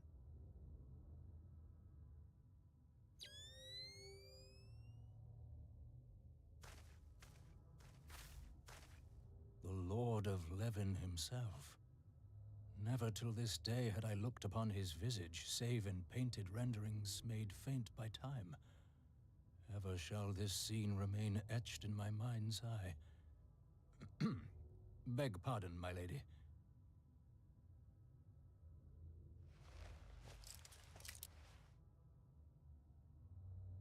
I must beg thine aid on a point of research. If thou art resolved to face Lord Ramuh, I would ask thy leave to observe the event.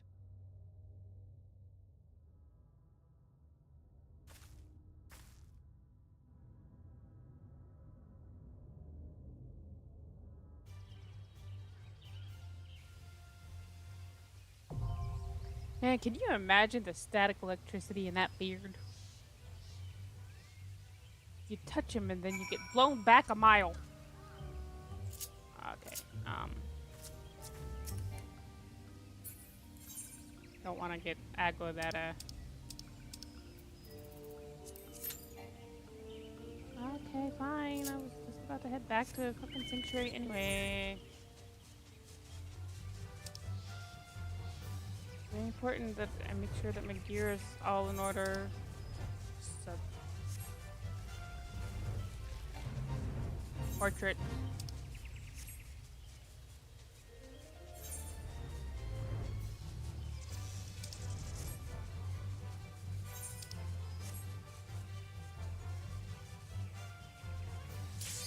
Oh, well, shit.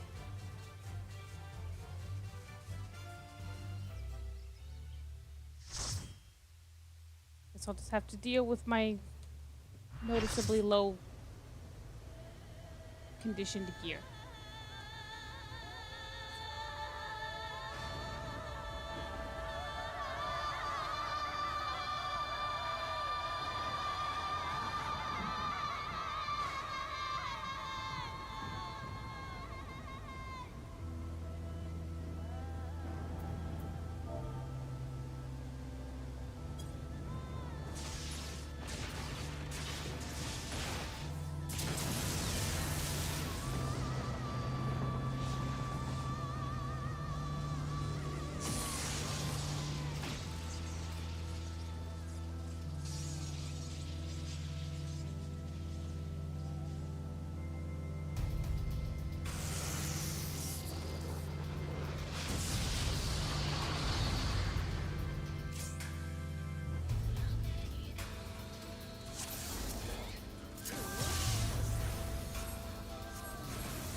Oh, it's a carpenter.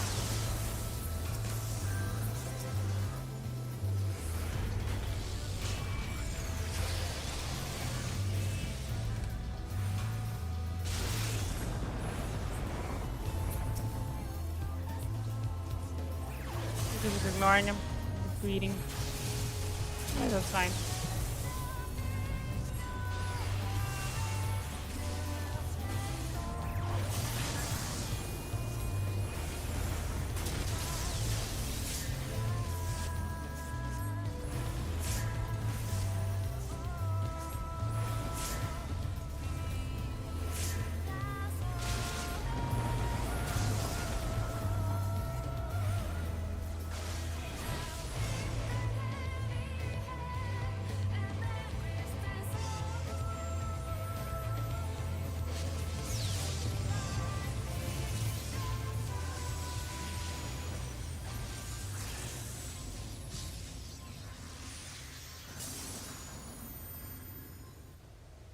I like the music from Ramuh.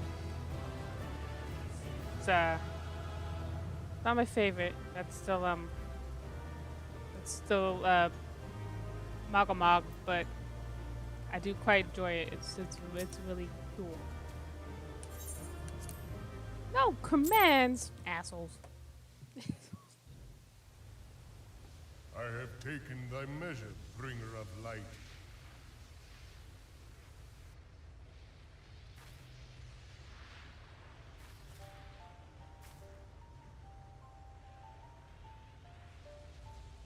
And I judge thee a worthy champion.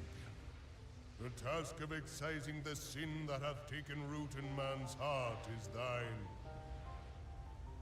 Shrink not from employing thy strength in service to the forest and the wider realm beyond. Like hungering shadows do the enemies of harmony gather, and meekness will but feed them. If man is to be delivered from the dark, it shall be by thy guiding light alone. Stray not from the path, for if thou dost, thy people shall be truly lost.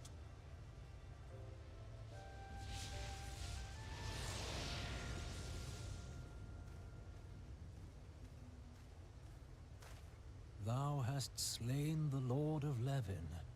A regrettable act, but a necessary one.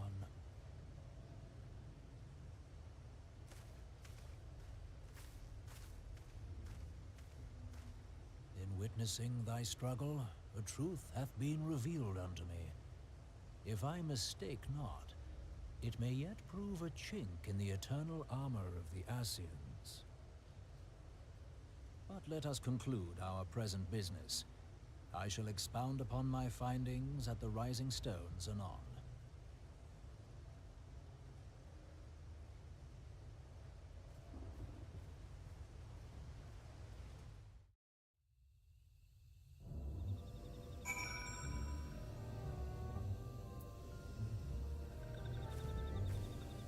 I should unmute before I say alrighty.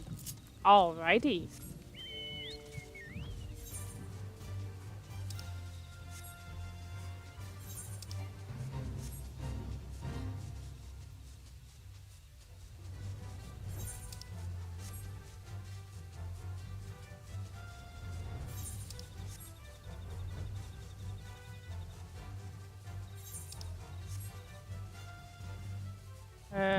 Bleh, bleh, bleh. Serpent Lieutenant, what's up, man? Corporal Nidhogg, you've returned. Dare I ask how Ramuh received your visit? I killed him. He challenged you to a test of arms. It is well, then, that you have some experience in such matters. The peoples of both Gridania and Little Solace will be relieved to hear that the Lord of Levin has accepted you as the forest champion of peace. You have performed a monumental duty this day, Corporal Nidhogg. The Elder Seedseer must be informed of your deeds at once. Okay, we'll go do that. Serpent Lieutenant is ready to send you on your way. The Elder Seedseer will wish to hear of your experiences firsthand. Pray return to Gridania and make directly for the Lotus Stand. The Conjurer at Norfolk's altar will be expecting you. Fare you well, Corporal Nidhogg. Can't speak. Oh, hey. There's a mender here somewhere. Can you mend encampment? Yes, thank you. Fix my shit.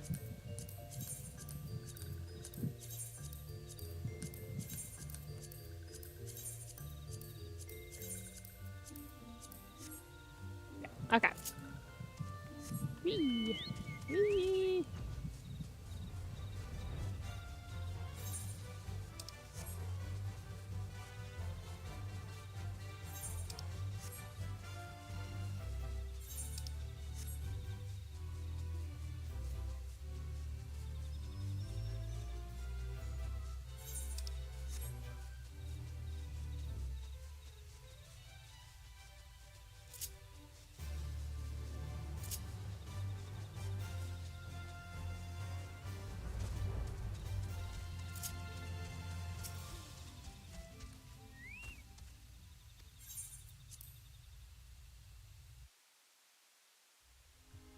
Okay.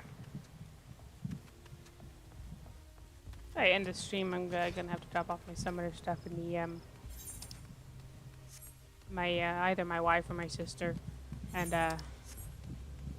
put that conjurer weapon I accidentally bought on the market board. Hopefully somebody will buy it.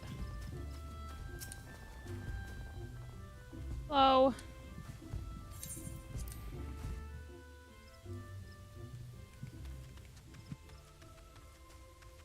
So I'm not on my home world right now. I'm on a more populated data center. Hello, hello, hello, hello. Thank good. Have you done it? Did you do anything?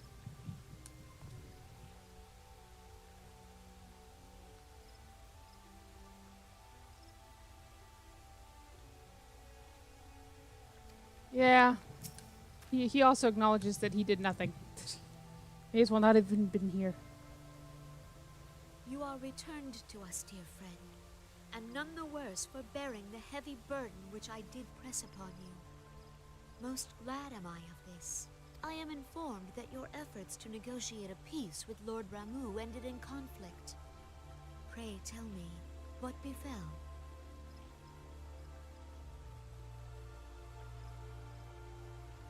Ramuh made trial of you? I fear there is truth to his claim.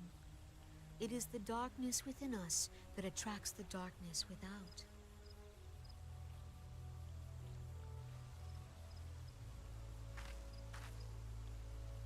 It cannot be denied that misfortune follows man. For evidence, one need only look to the conflict brewing in Cartano, or to the rising flood of refugees. Our shared struggle against the Empire should have served to seal our union. Yet the ties which bind the Alliance strain under the weight of gross self-interest. As the scars of the calamity begin to fade, so too does our sense of common purpose. Yet now is scarce the time to forget our shared responsibility. If this new-sprung realm is to survive beyond its infancy, it must needs be nurtured by all.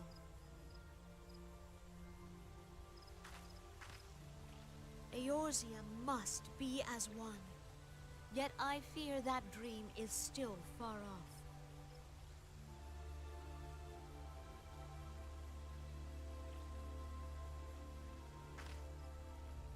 On behalf of the people of Gridania and the elementals both, I thank you for all that you and your fellow scions have done. Full oft have I been compelled to look to you for aid of late, and offered all too little in return. As leader of this nation, I shall endeavor to prove a more worthy ally to your cause henceforth.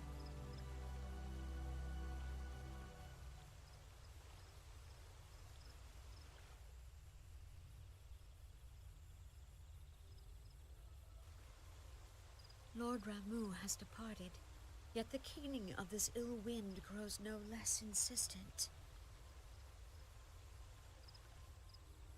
Voices of the forest, pray speak and I shall listen. What unseen evil begets this unease in my heart?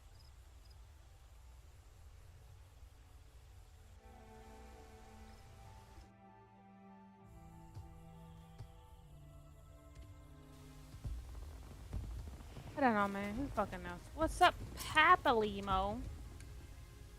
That ends another daunting mission, eh, Nidhogg? I hope Lord Ramuh could be persuaded with words alone, but nonetheless, I can only admire the adroitness with which you responded to the Primal's sudden challenge. And it seems that Urianger, too, was pleased with the outcome. What say you, Nidhogg? Shall we gather back at the Rising Stones and ponder the lessons of the day? Sure. I can fiddle with my glamour later. Boom.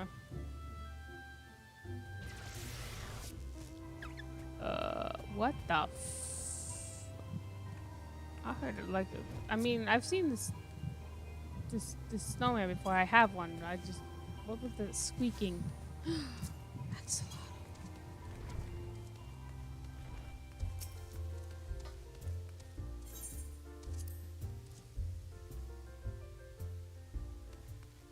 Wee! Wee! Wee! Wee!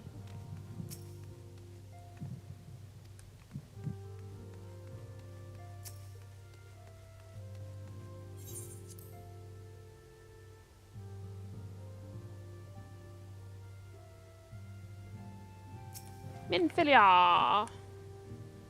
Welcome back, Nidhogg. Word of your momentous encounter with the Lord Ramuh precedes you. I would fain share news of mine own, but Urianger's discoveries must take precedence.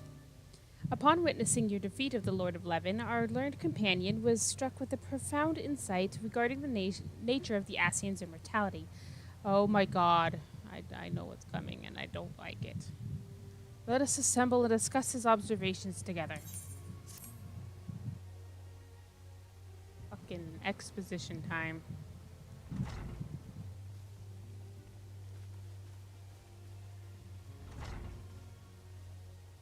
If everyone is ready, let us begin. Urianger, the floor is yours.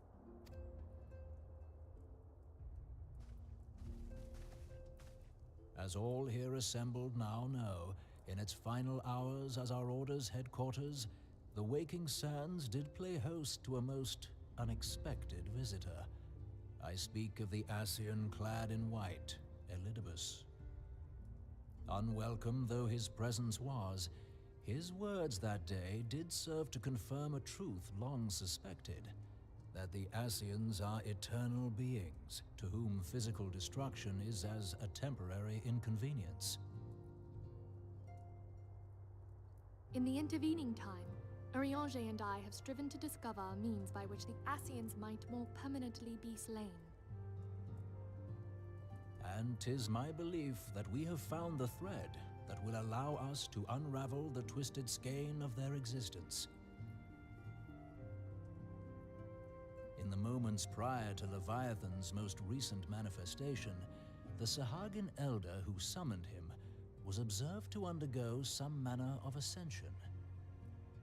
The etheric readings taken by Y'shtola at the time of this transfiguration have proven most enlightening. The disruption to the flow of ether was sudden and dramatic. So tangible was the agitation, I scarce had need of my goggles. The significance of Y'shtola's readings might better be understood in the context of mine own, taken at the instant of the Lord of Levin's demise. Unlike the Primal, the Sahagin was not subject to etheric dissipation.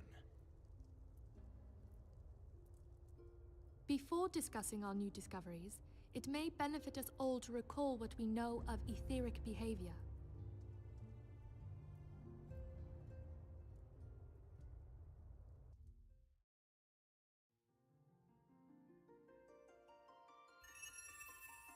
Let us begin at what some might call the end. When we who dwell in the material realm die, our spirits dissolve into the flow of ether and are returned to the ethereal realm. In turn, The restless energy which suffuses that plane streams back into our world, giving rise to new life. 'Tis as the heavens did decree, the way of all mortal souls. Twixt this world and the next do the ethereal currents swirl, bearing the very essence of life. Thus doth the cycle of birth, death, and rebirth continue unabated.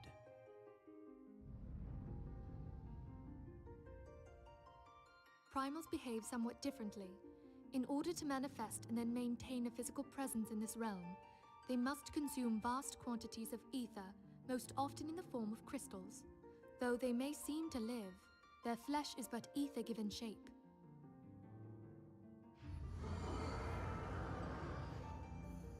Thus, a defeated primal leaves behind no broken corpse. Rather, the essence of its form seeps back into the land whence it came, and the energy of its shattered spirit is called back to the ethereal realm. And there it waiteth, till next the prayers of the faithful do draw it forth from the sea of ether, to take their offering of crystals and make for itself a new body.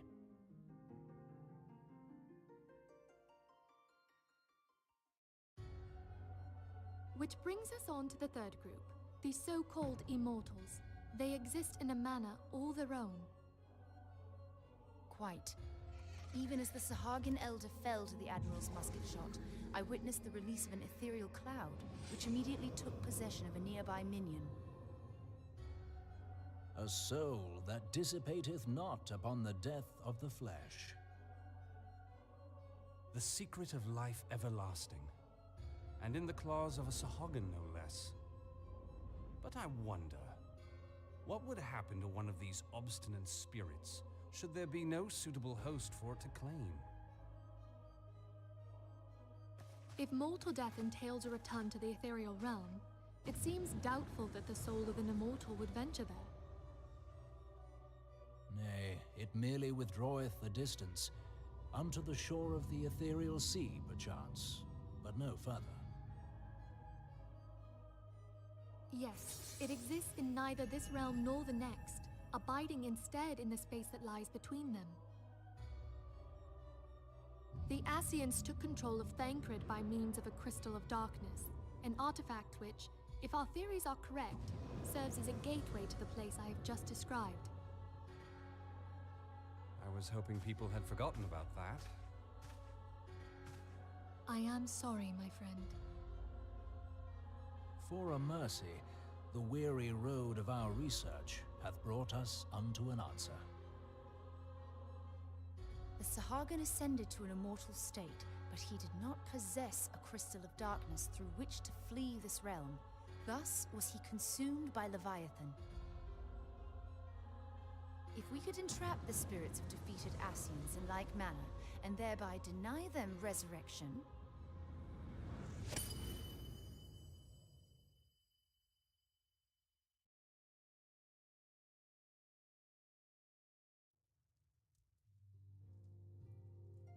Therein lieth the path to victory. Thou art most perceptive, my lady. Only when we have trapped the bodiless soul within an ethereal prison can we hope to defeat its unnatural constancy.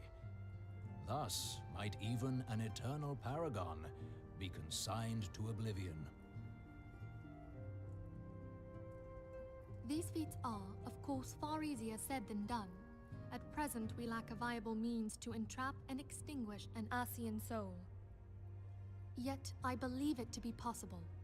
The pieces of the puzzle lie before us. We have but to put them together.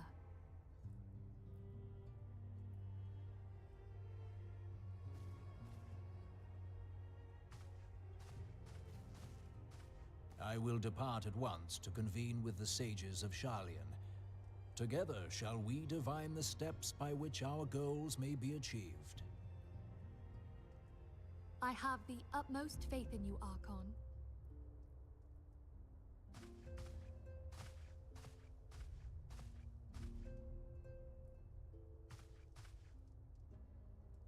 Beg pardon, antecedent, but I would raise one final matter. Even now, a Sharlayan survey party seeketh to ascertain the fate of the students of Baldessian. Their findings shall soon be known to us.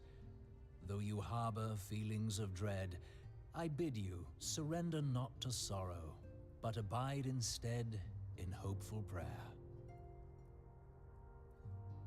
I shall, Archon. Thank you.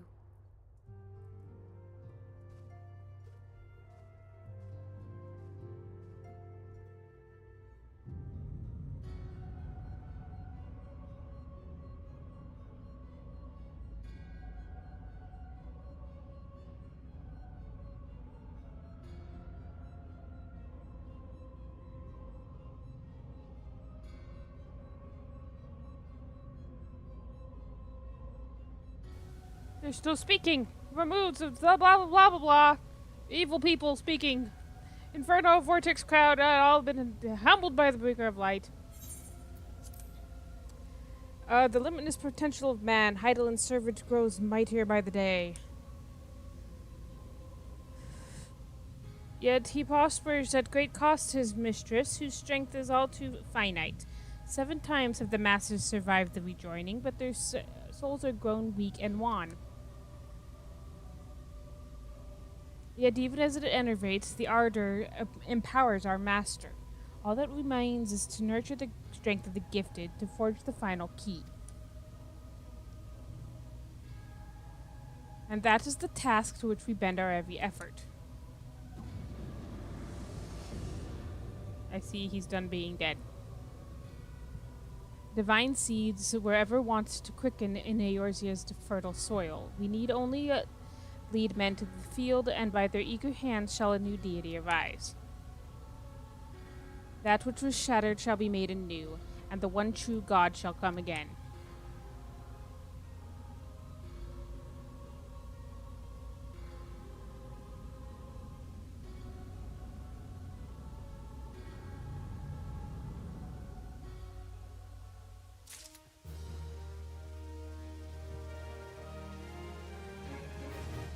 Alrighty, I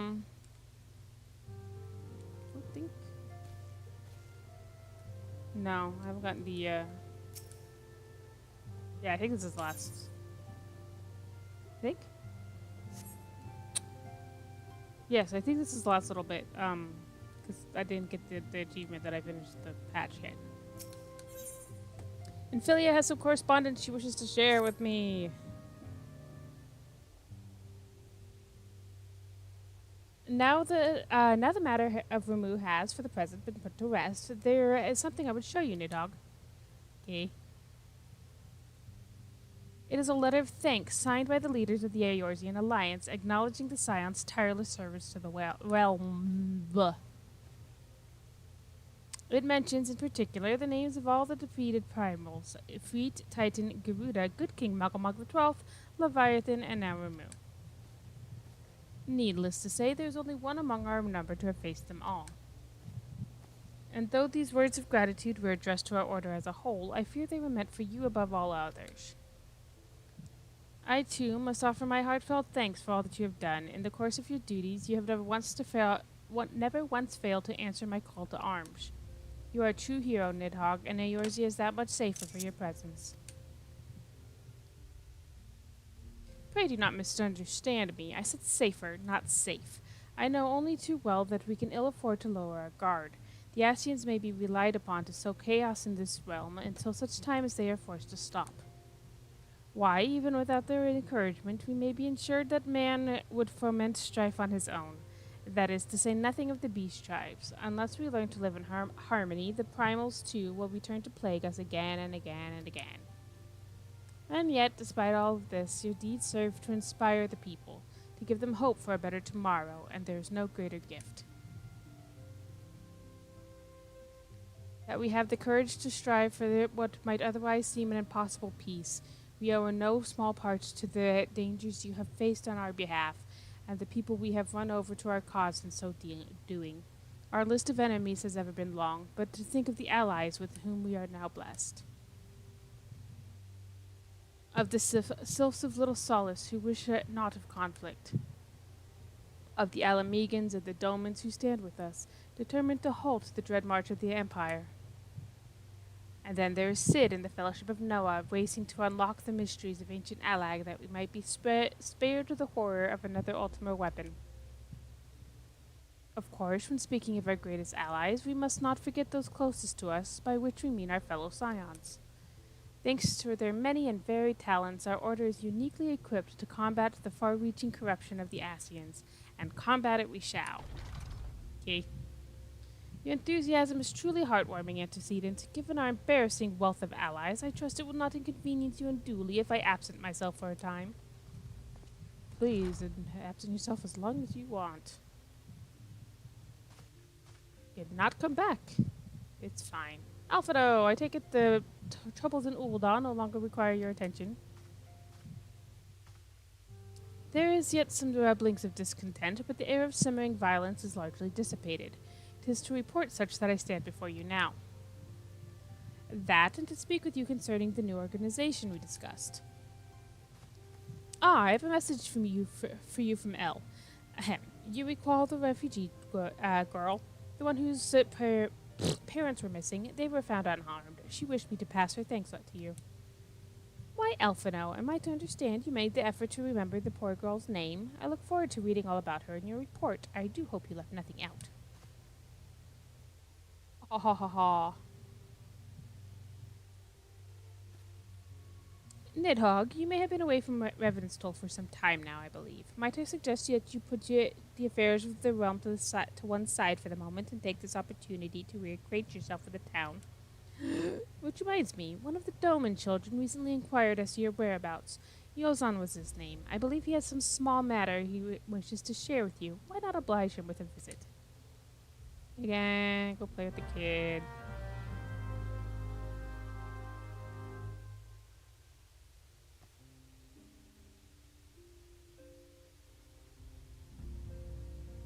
Alright. Yeah, Yozan.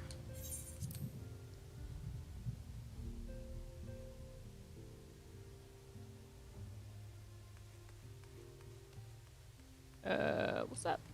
Let's go on.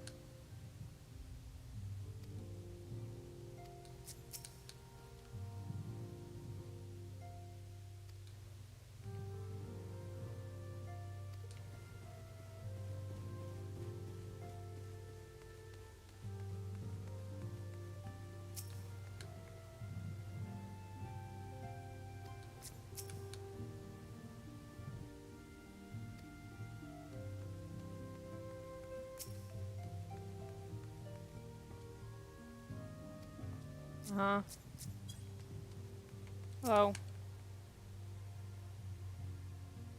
Okay. Hello.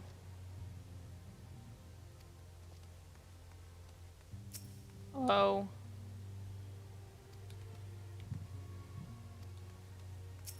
What's up, Yiggity?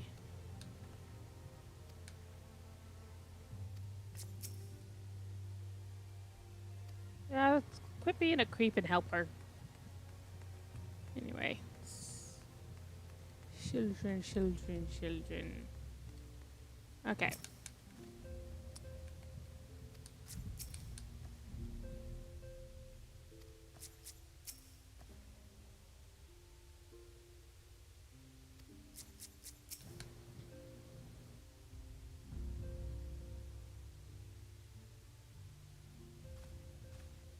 Look, it's Mr. Nidhogg. He's back from his adventures. We heard you're off fighting primals, and that they're some of the strongest enemies you could ever face. I wish I could have seen you in battle. Anyway, we all want to be heroes too, so we finally formed our very own Doman Adventurers Guild to protect all the Domans. Oh, do you think you could train us today, Mr. Nidhogg? Maybe we could, maybe you could show us how you fought the primals. What's all this commotion then? Mr. Boulder and Mr. Coltonet, did you know that Mr. Nidhogg is back? Yep. So it would seem, welcome home, Nidhogg. My companion and I but recently became full members of the Scions, and I believe proper introductions have yet to be made. I am known as Hoary Boulder, and this bookish fellow is Coltonet. Though we remain largely unproven as adventurers, we have taken it upon ourselves to instruct the Doman younglings in the arts of combat. I told you, Mr. Boulder, we are not younglings anymore. We are adventurers. And we were just asking Mr. Nidhogg if he could give us some special training. I think we're ready to hunt monsters alongside him, don't you? Well, you've certainly been diligent with your drills, but I'm afraid the fiends of Mordona are still ever so slightly too dangerous for you. I have a counter-proposal. What if I were to cross swords with Nidhogg? A demonstration of skill at arms, if you will. If I didn't know you better, and I do, I'd say you are merely seeking to test yourself against a legend. Ha ha ha, well, mayhaps I am. But what matters the motive when the children stand to learn so much from the lesson? What say you, Nidhogg? Would you consent to spar with me? Sure. Kick your ass. Hurrah! We're to have our tournament. Come on, everyone. We must prepare our gear for an outing. Are you going on an outing?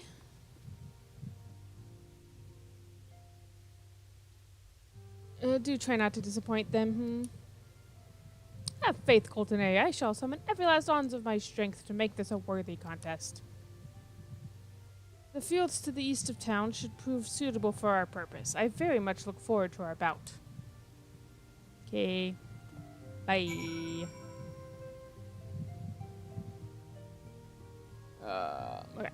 Tataru! What's up, girl? Yeah. Anyway.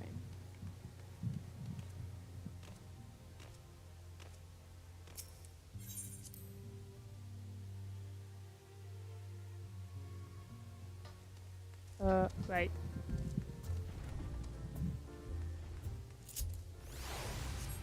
Oh, hello again. I forgot I sent you away. Excuse me. I'm to the E. Oh, there you are. What's up, man?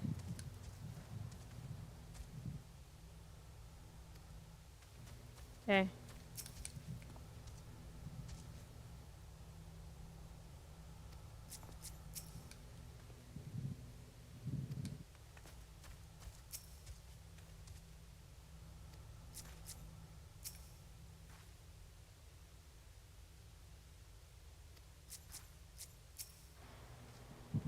It was good of you to agree to this, Nidhogg. I trust you're ready to begin. I'm gonna set you on fire.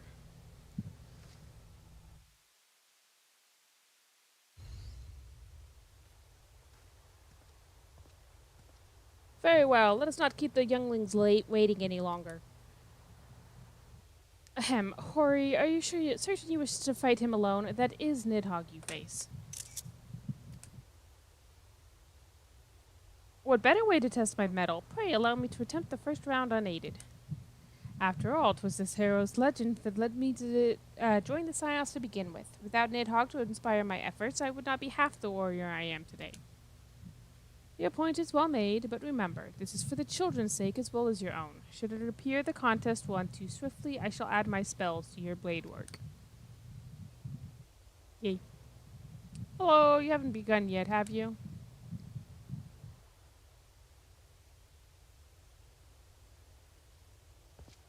Ida, who are these people?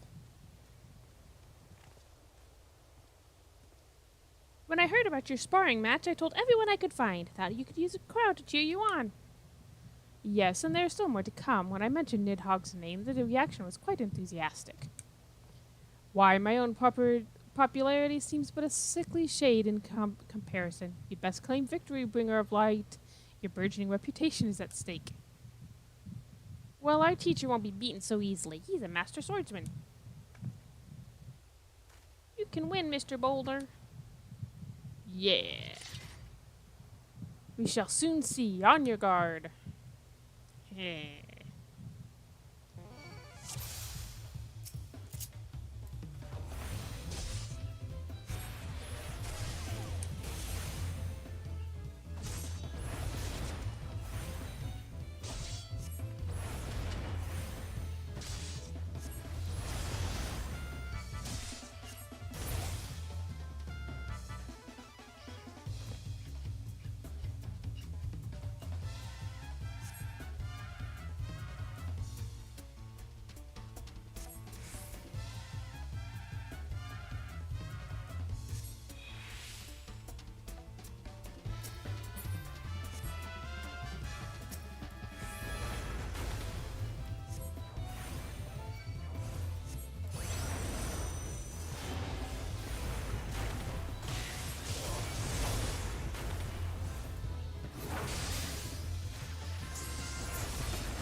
You died.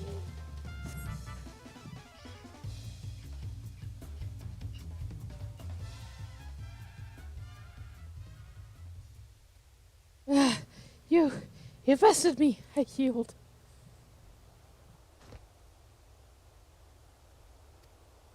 Oh, it's incredible. She beat them both at the same time. You knew you couldn't lose Nidhogg. Not going to defeat the Guardian of Eorzea.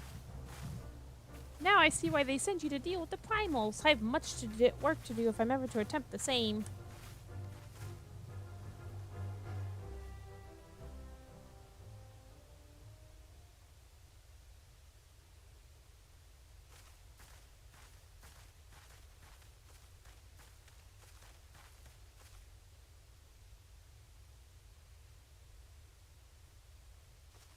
Impressive as always, Nidhogg. It is ever a pleasure to witness the spectacle of your martial prowess.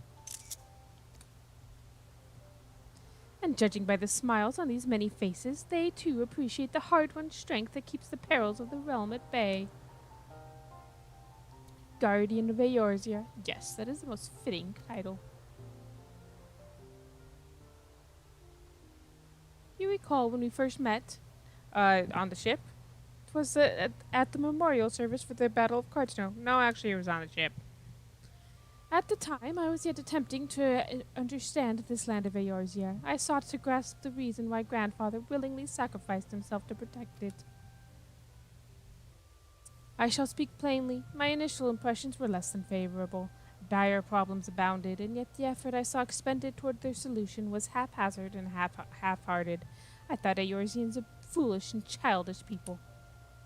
Considering the shambles their home was in, I could not have been surprised if some had chosen to swear allegiance to Gaius and the order he proposed to enforce. The legatus' single-minded military invasion precluded any such switching of loyalties, of course. Were it not for a desire to continue Grandfather's legacy, I would have abandoned the realm to its fate long ago. The threats are too many, the nation's too self-involved and unstable. Get to the point. It was you who convinced me the salvation of Eorzea was possible. I don't care.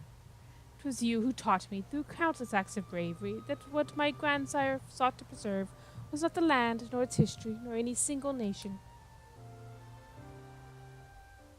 It was the people, these wonderful, often infuriating, stubborn people that suffer blow after blow only to drag themselves back to defeat, to face another day. Yeah. Though he never put such feelings into words, I believe Grandfather's admiration for this inextinguishable courage grew into a fervent wish, a wish to aid Eorzea and its inhabitants in charting a course for the future. A wish that has now become my own. Good for you, I don't fucking care. I, too, will endeavor to take up the mantle of Guardian of Eorzea and champion these people who toil towards a better world. Yeah, have fun with that.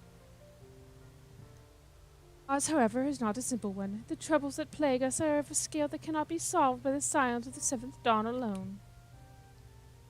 No, what is needed to tackle the root of the primal threat and effectively counter the schemes of the Ascians is a new, expanded organization that operates beyond the limitations of nations and borders. If you would aid me in building such an organization, then pray let us continue this discussion back within the walls of the Rising Stones. I'd rather not. I really don't want to. I don't care. Dude, I don't want to. I don't care. Oh, no. It's a bad idea. You're a dumb child, and you're going to regret this. Anyway.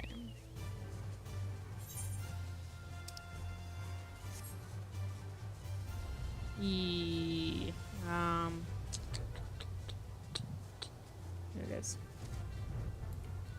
Okay, so yeah, I think. Okay, yeah. There's a little bit more. Mostly just getting Tataru. I'm not Tataru. Baby Eric Prince's little mercenary group together.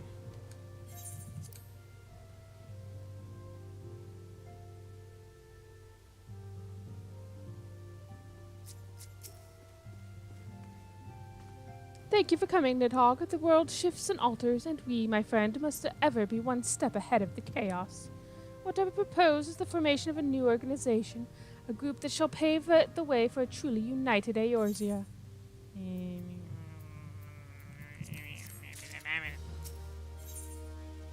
Alphino wishes to request your assistance for his new endeavor. Yeah.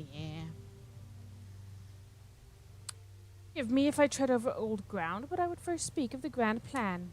Since the advent of the 7th astral era, the leaders of the 3 nations have been deliberating over an accord that seeks to bring the disparate forces of Eorzea together into a single entity. A realm-wide grand company, if you will. The military might of such an institution would be drawn from every corner of the land and directed against threats that no single nation could hope to overcome alone. Of this hypothetical organization is undisputed, the logistics of its formation have become the source of endless debate.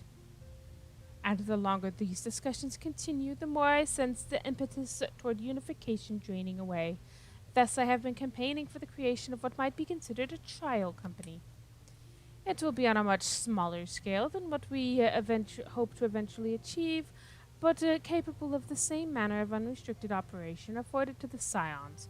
It is my hope that the successful utilization of such a force will lend momentum to the lagging deliberations. Also, by being a primarily military outfit, I mean to assuage fears of its misuse by placing the fledgling organization under the authority of the antecedent. Scions work tirelessly to protect Eorzea and its people. But as you yourself has witnessed with the refugee revolt, there are limitations to what even we can achieve. With this new company under the Scion's command, however, we will be capable of responding to a wider range of difficulties without straining our resources or overtaxing your formidable talents. The goals of my proposed organization and those of the Scions are ultimately identical, a point conceded by all concerned. But before I can move forward with establishing this precursor to the true border-spanning Grand Company, it is yet necessary that I visit the 3 leaders and gain their official approval. A tiresome and time-consuming task, which is why I would ask that you accompany me on the journey and attend to the business of recruiting our inaugural members, while I am otherwise engaged with bureaucratic formalities. Yeah, sure, fine. Thank you. 'Tis reassuring indeed to know that the bringer of light and his discerning eye will be selecting our future allies. Our destination will be Limsa. Let us rendezvous at Bulwark Hall. Okay. Bye. I call up Jean Delane and look at my hair color. So I want to get one that's closer to this shade.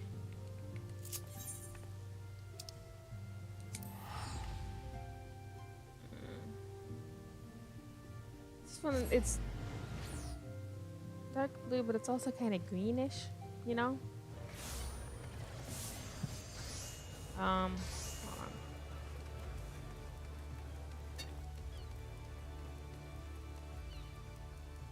on. Look at my armory chest.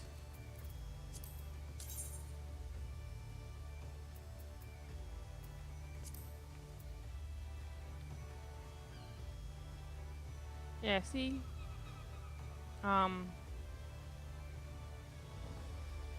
Spear.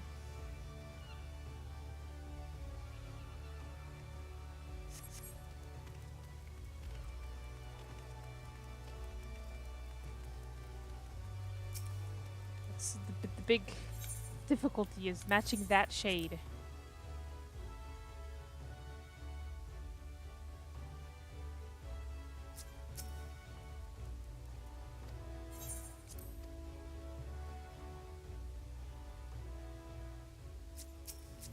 I know this is probably, I could do this at a different time, but I refuse to be punctual to anything that Alphino wants.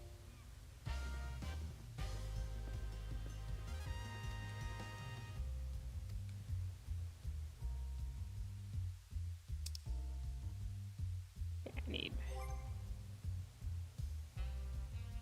okay.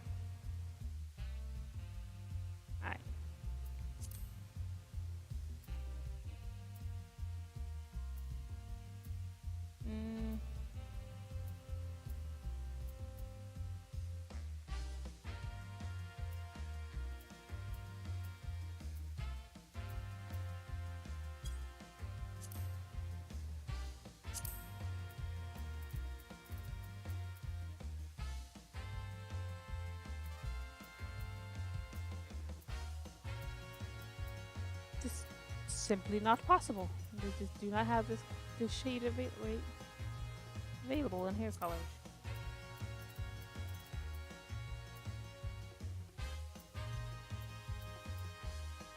This really is the closest I'm gonna get.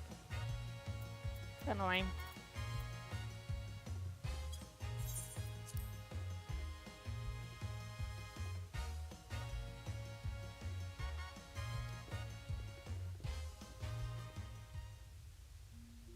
Maybe. Actually, let me try something. Consider.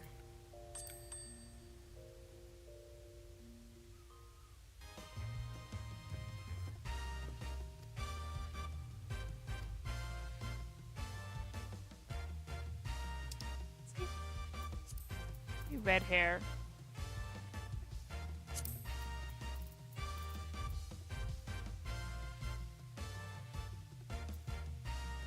How's that? How's that?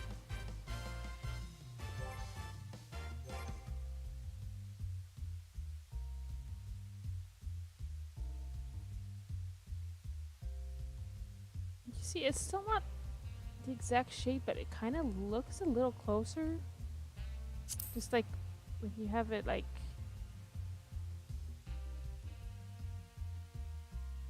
the red. Hold on. Let me look at the other red. See if maybe it's a better shade of red.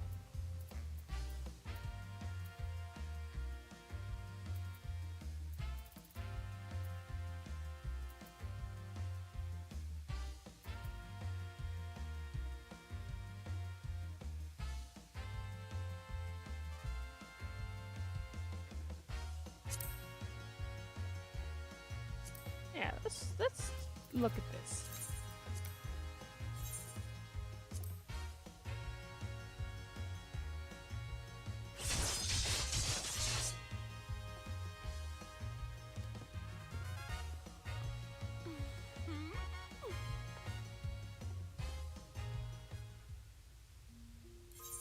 Now let's look at the spear again.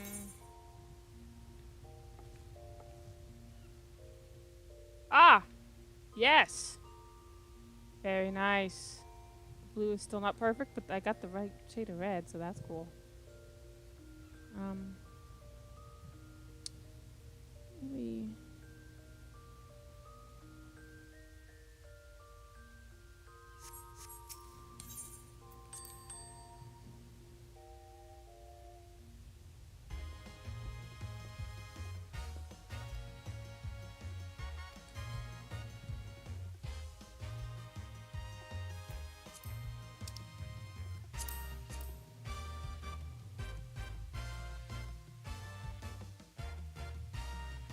maybe like that.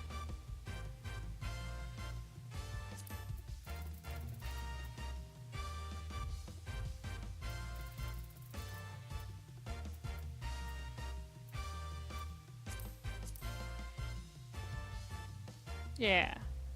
Yeah, let's do that. We don't need the highlights.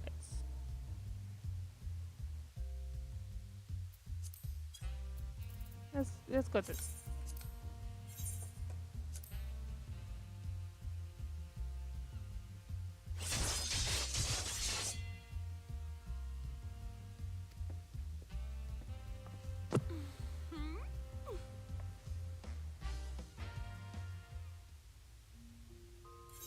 Okay, let's take a look.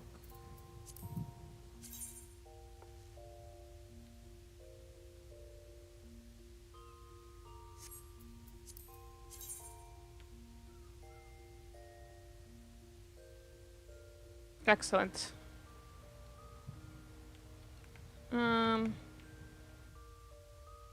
Maybe not. Maybe it was better how it was before. The red is it's just a bit too bright, you know? Like, cause the thing with Nidhogg is that he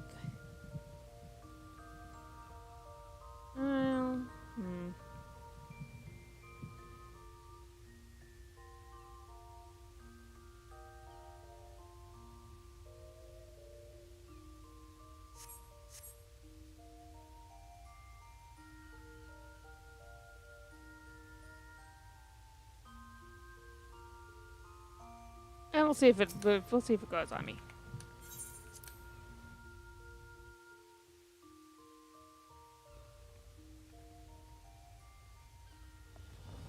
I'll have to look at an actual picture of Nidhogg later and kind of.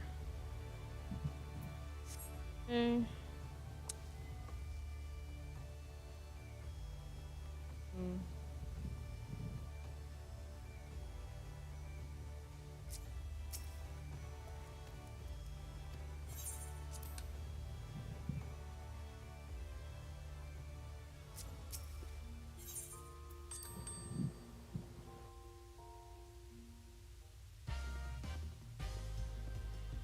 gonna spend all my money on this.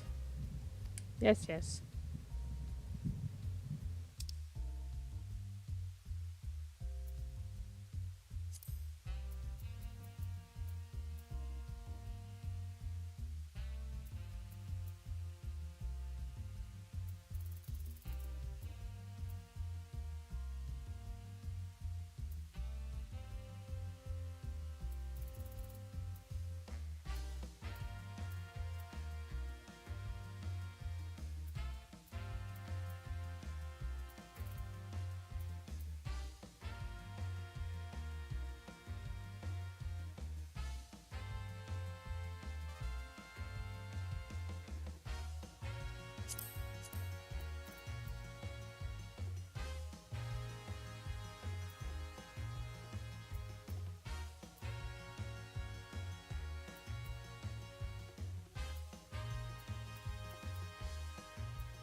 Yeah, let's stick with this. It's fine.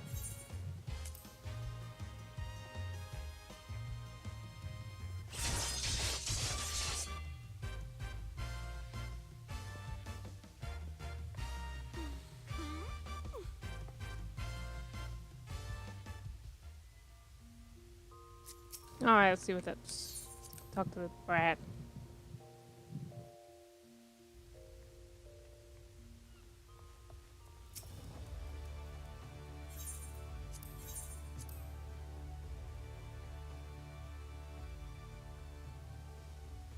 They did have a... Alright, what's up, man? Ah, there you are. I'm ready to ascend to the bridge and speak with Admiral Bluefisfin. While the Admiral and I are finalizing promissory boundaries and signing parchments, I would have you begin the recruitment process in earnest. I have, of course, endeavored to spread the word of our organization through various channels, but I believe a personal approach will reach many who may otherwise remain ignorant of the opportunity. As for potential matters, 'tis of no matter should they already be pledged to another institution, only that they are willing to lend their strength when the situation demands it. And you needn't range into the countryside. The upper decks alone are populated with sufficient candidates to suit our purpose. Once you're satisfied with your recruiting efforts, meet me at the airship ticket counter that we might prepare for the next leg of our journey. Okay. Bye. I am not gonna read any more of this shit. I did that. Tired of reading.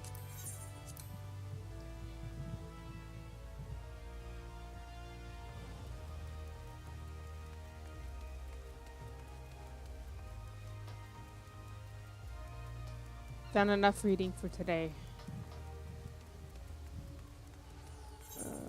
Wait, there's another one over there.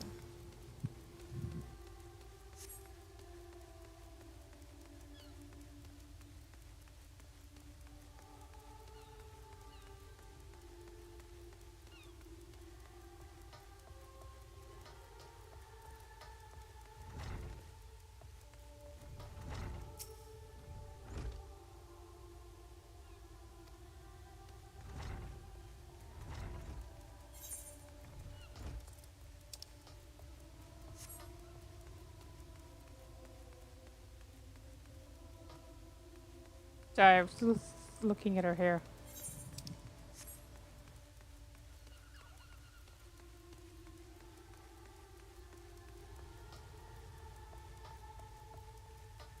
Yeah, I know that bird.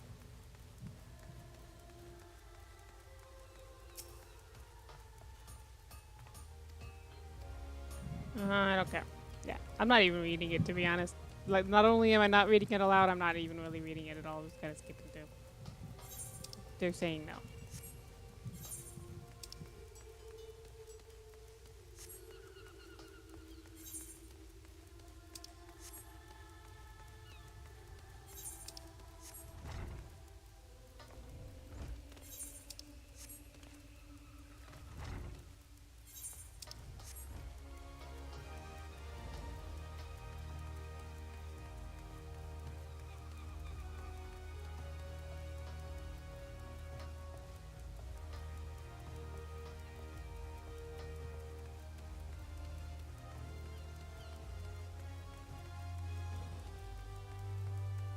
Rio, what's up, man? How's it going? Well, if it ain't a Nidhogg, I'd not forget adventurer brave enough or daft enough to seek the shortcut into Titan's bedchamber. You remember all Rio, don't you? Formerly of the company of heroes, 3 whistles at Bronze Lake. It ain't often I drag me arse out to Limsa for a drink, but I'm right glad I did. How would fare you these days? Looking to... Yeah, Oh, wow, so cool, yeah, so amazing. Okay, bye. I'm bored. He said yes. The other said no.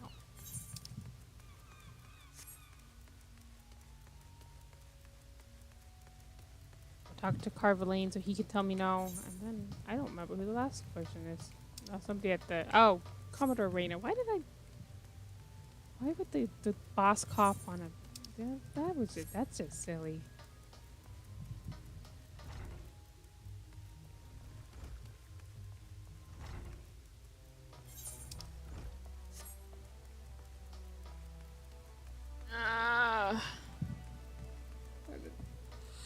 Put my glasses on, but if I do, the Dino Boy's eyes will go frickin' haywire.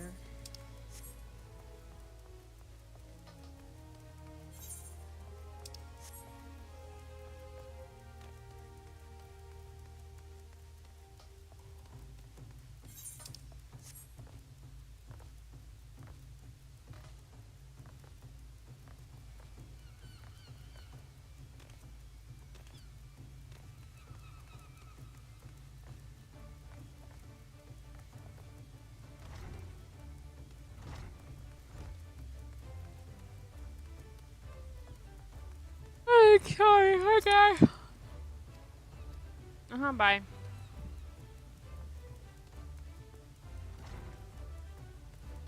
Wee, wee, wee, wee, wee.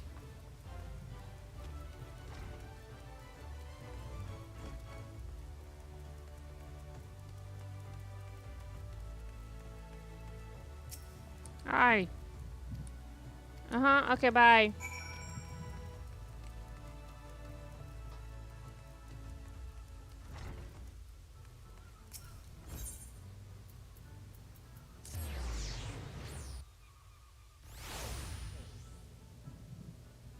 Sorry, my eyes hurt. Okay, where is child? There's child.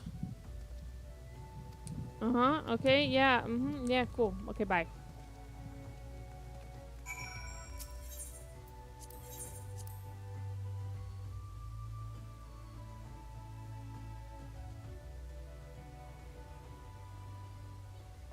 Alright, nigga. Sorry. Ow.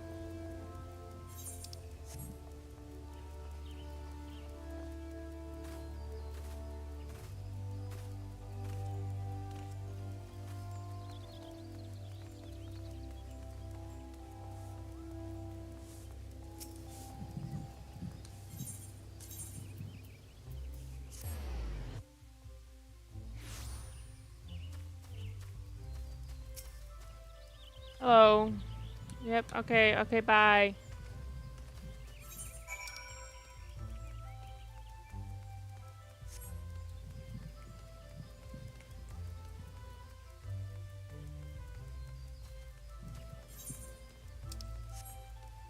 Sorry.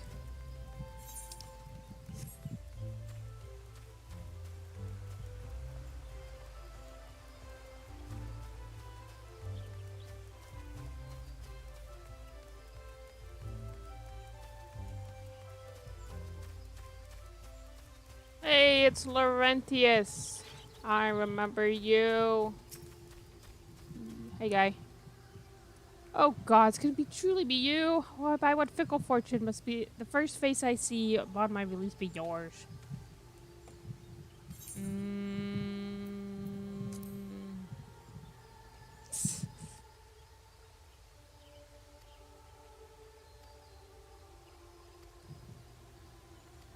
I actually like Laurentius.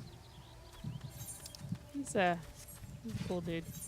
I mean, now that he's not a spy for the Gudanians. I mean, not the Gudanians, Garleans.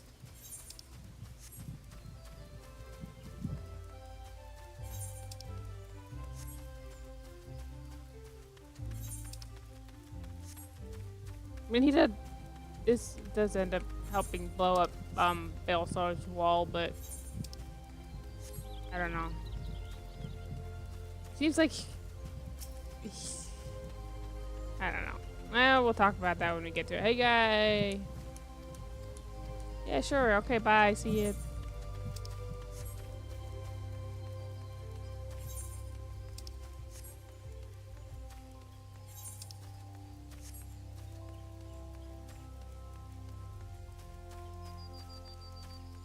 Going to invite this guy that I have no reason to think has any kind of combat ability whatsoever.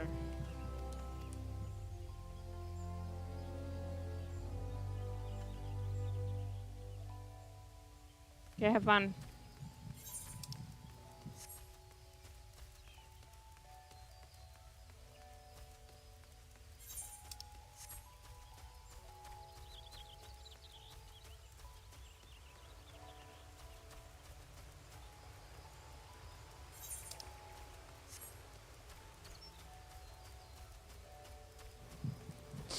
Sorry.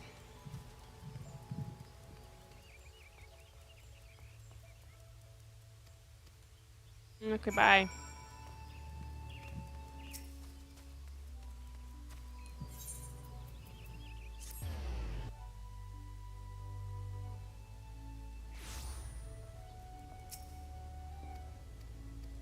Goodbye.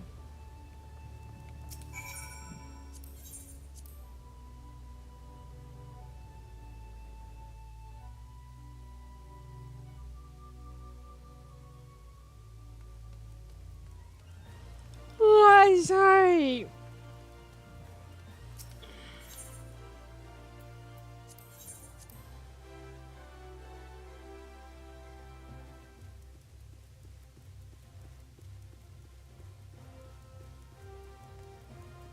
I hear pitter patter little Estinian feet.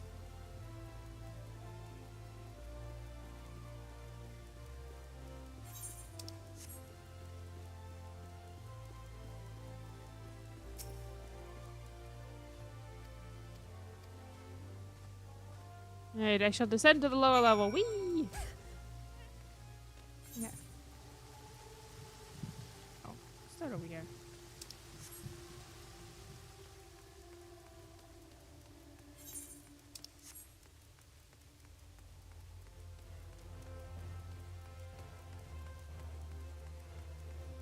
Hello, child.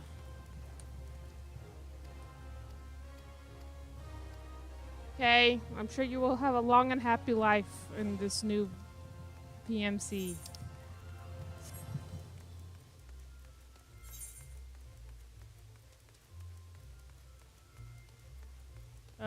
This way.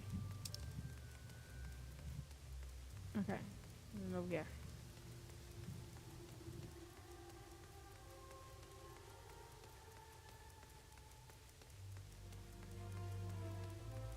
And then this way.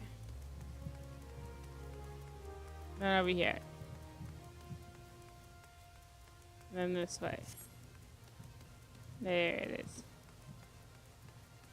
Hello, Persian. Huh? Okay. Alright, bye. To the Weaver's Guild. Gonna ask the popular lady. She's gonna tell me no. And then we'll go over here and ask some dude who will also tell me no.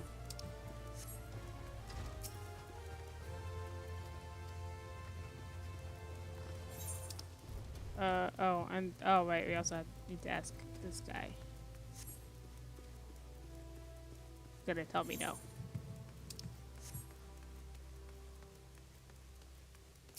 There's a conniving ne'er-do-well.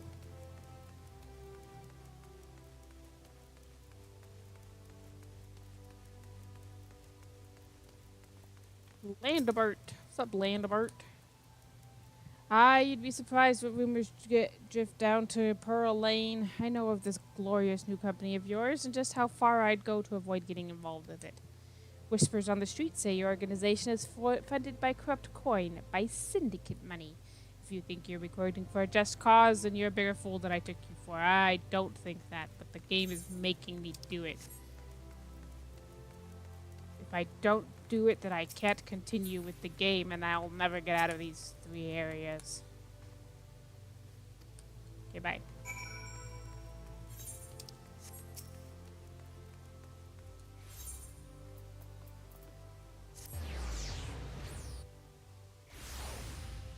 Oh, there he is.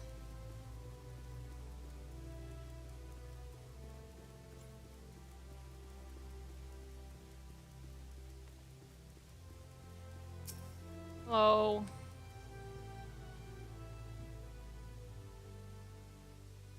How fared you, Nidhogg? What hidden gems do the streets of Uldar offer up to your unrelenting gaze? A kid. A single Alamegan youth? Well, you've certainly given us an admirable start, even if our ranks are yet somewhat thin. It's troubled years following the calamity. Talk of Eorzea's salvation must seem akin to grasping at clouds.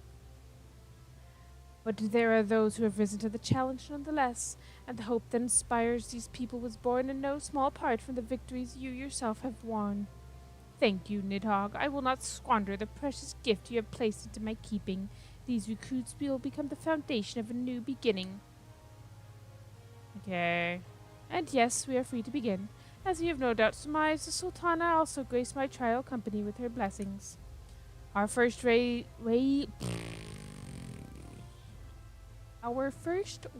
of recruitment is over. The documents signed and the finances secure. There is naught to prevent me from taking the next step. You are concerned by the syndicate's involvement, as was I. Thus was the origin of every coin of their contribution carefully scrutinized and recorded. This organization will not be built on corruption.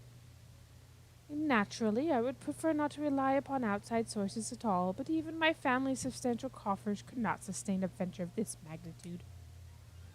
And as for the rumors and doubt surrounding this enterprise, well, such things shall plague us until the company has had a chance to prove its worth. It will not be an easy process, but we will earn our people's trust one success at a time. Speaking of time, we should waste no more of it. Let us return to the Rising Stones and lay the first stone for a united Eorzea. Ha ha, did you hear that? I made a joke. Yeah. Oh boy. Oh, oh, oh, oh.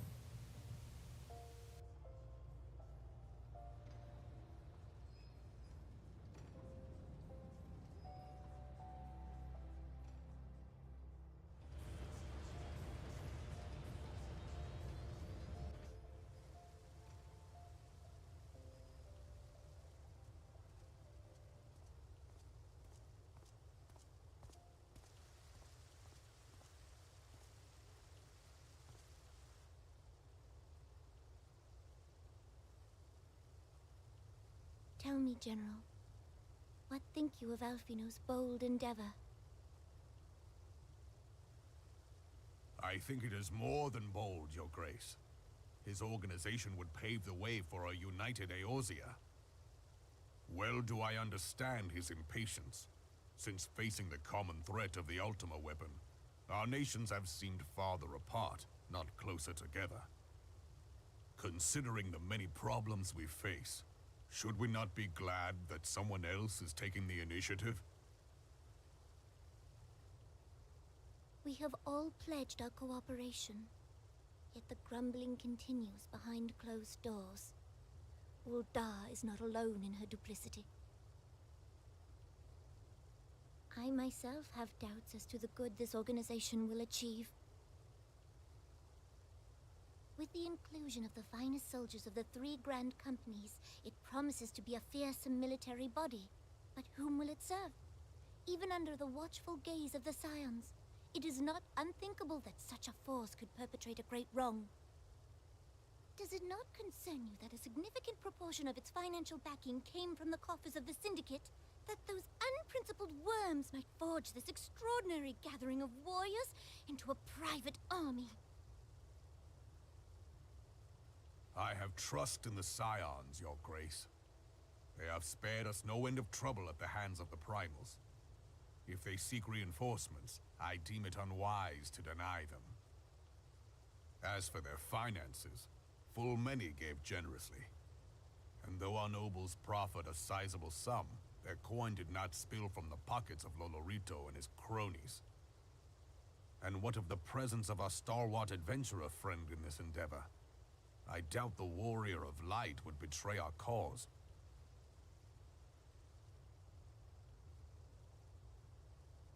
Yes, there is that, I suppose. Yet I have known people to change. Whether we will or no, the events of the age hurl us this way and that, like a dust devil skipping across the sands.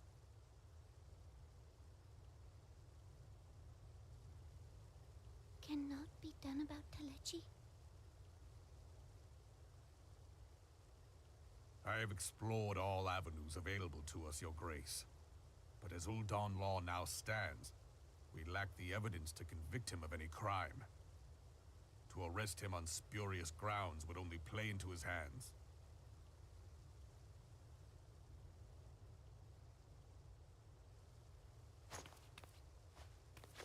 He has all but committed treason, and yet we can do nothing?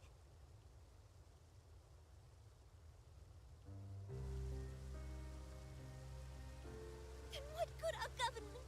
What worth the royal house? How deplorable this mockery of justice!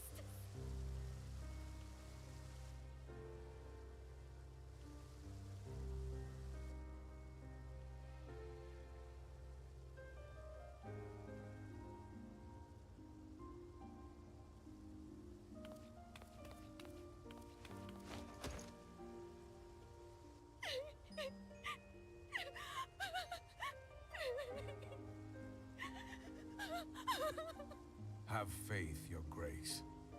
It is not over.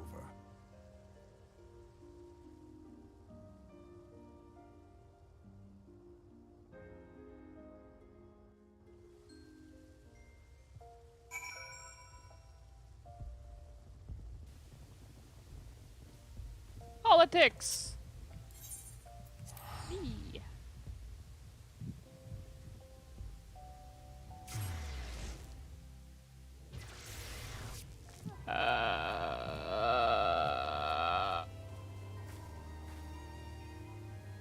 Where? There it is.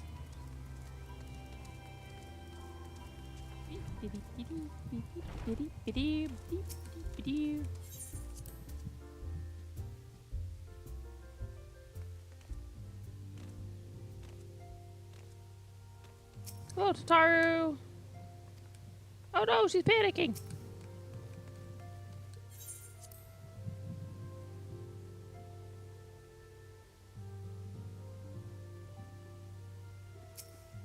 What's up, Eric? That is not a journey I soon wish to repeat. But I cannot pause to rest. The culmination of all our effort is at hand. I must see to the preparations for the inaugural ceremony.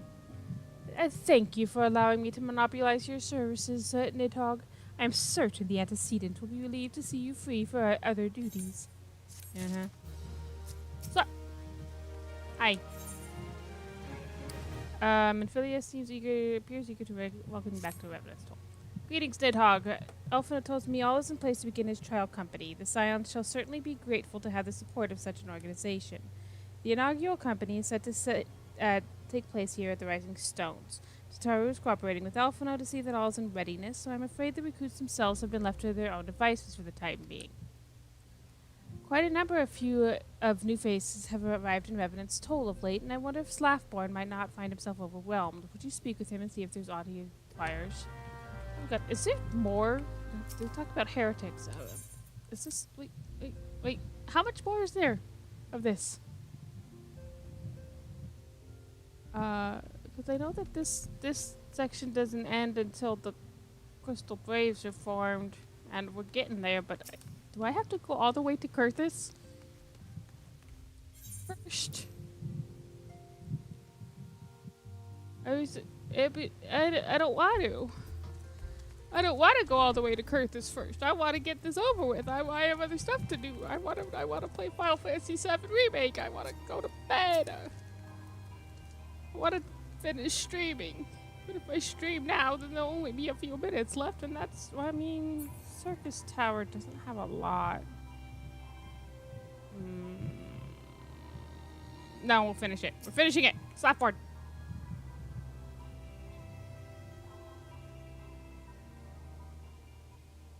What can I do for you?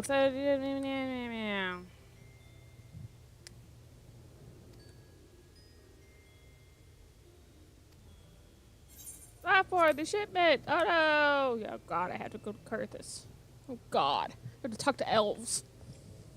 Gods, woman, what befell? Oh yeah? Wow, okay. Well, oh shit. Oh no, that's not good. What to do? Heretics are involved. Ishgard will need to be informed. Yes, please hurry up and just tell me to go so that I can go and we can get this over with. House for Tom.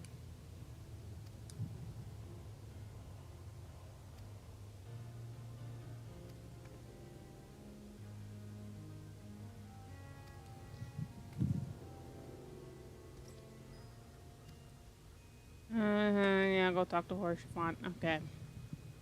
I stopped the heretics. I like the heretics. I'm on their side. The heretics are right. The Ishgardians are wrong. Anyway.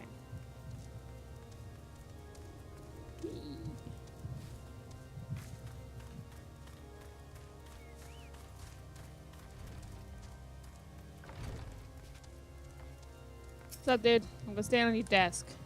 Well, if it isn't my fine friend Nidhogg, would you care for a plate of roast caracol, some mulled wine?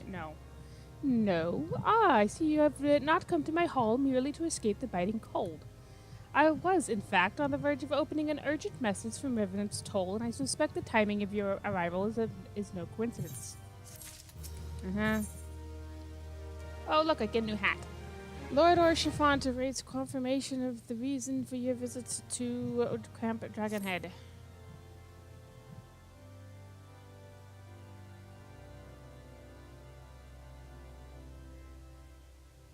The incident with the new frontier hands?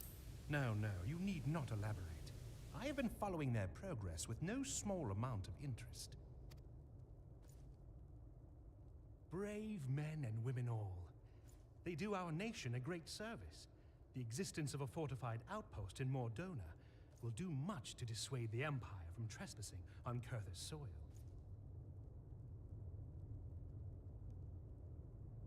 Right glad am I that you have chosen to lend your support to this endeavor. Never let it be said that House Fortom does not acknowledge the efforts of her allies, or her debts. 'Twas in the spirit of gratitude that I arranged for sundry supplies to be delivered to Revenant's Toll. That the shipment should chance to be waylaid by heretics is poor fortune indeed. Poor fortune, I say, yet not without precedent. If you would know the truth of it, these incorrigible villains grow more organized with each passing day. This new unity of purpose we attribute to their leader, the Lady Iceheart. But though I have devoted significant resources to the task of identifying this woman, we have yet to learn so much as her birth name. What we do know is that the heretics speak of Iceheart in reverent tones, and would gladly embrace death rather than betray her. Such loyalty is rare indeed, and I fear to imagine what so committed a collective might achieve. The brigands have not yet been so brazen as to risk direct confrontation here in Dragonhead. Some few of their number have, however, been sighted not far to the west of here, and with ever-increasing regularity. A visit to Whitebrim Front may bring you the answers you seek. Will you brave the snows, knowing what implacable foes may lie in wait? Hallone's blessings be upon you! Though I take no pride in the admission, many of mine own countrymen are not so well suited as you adventurers to dealing with such foes. Were they dragons, it might be otherwise. But truly, I could not wish for a finer ally. You have done much for my house in the past, and I have no doubt but that I shall have cause to celebrate your deeds again ere long. Should you learn aught of value, pray return to me forthwith. A warm hearth and a warmer welcome shall be waiting for you.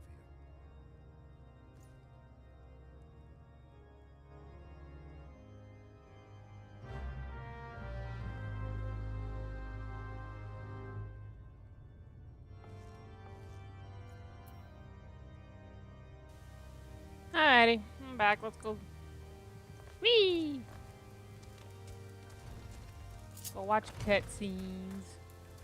And come back and watch more cutscenes, and then we'll finally be done. Hopefully, eventually, someday. Someday we'll be done. Someday this patch will end.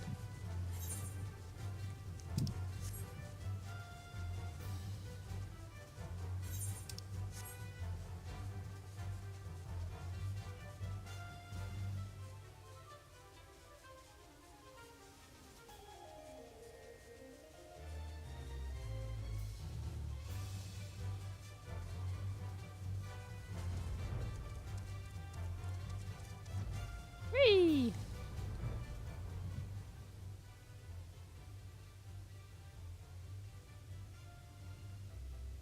Sorry, I'm comparing my hair color with the barding. Whatever, it's fine. Hi. Nidhogg, welcome. You'll be pleased to know that the repairs to Stone Vigil proceed apace. We shall rebuild sure and strong, and the Dravanians might batter themselves senseless against our shield in the west. I would venture, however, that matters of masonry are not what brought you to Whitebrim. On the trail of a band of thieving heretics, you say? By the fury, but you do seem destined to cross paths with those villains. They're my friends. Well, no, they're not. I must confess, then, 'tis a sad truth that the wilds hereabouts have indeed grown thick with their number. They strike swiftly, without warning, and are canny enough to evade our most able trackers. But 'tis not merely their newfound organization that confounds us. The heretics themselves seem somehow changed. I know not what manner of influence this ice heart wields, but the men we face seem utterly lost in the grip of righteous fervor. 'Tis an unsettling and unnatural zeal. Mayhaps you would care to question one of their recent victims? As fate would have it, your arrival came moments after a traitor was waylaid on the road. A patrol found the unfortunate fellow lying senseless in the snow and carried him to our infirmary. Assuming he has regained the use of his faculties, the merchant might recall some small detail that could aid you in your task. Yeah. And my chocobo was being very cute right there. Whee!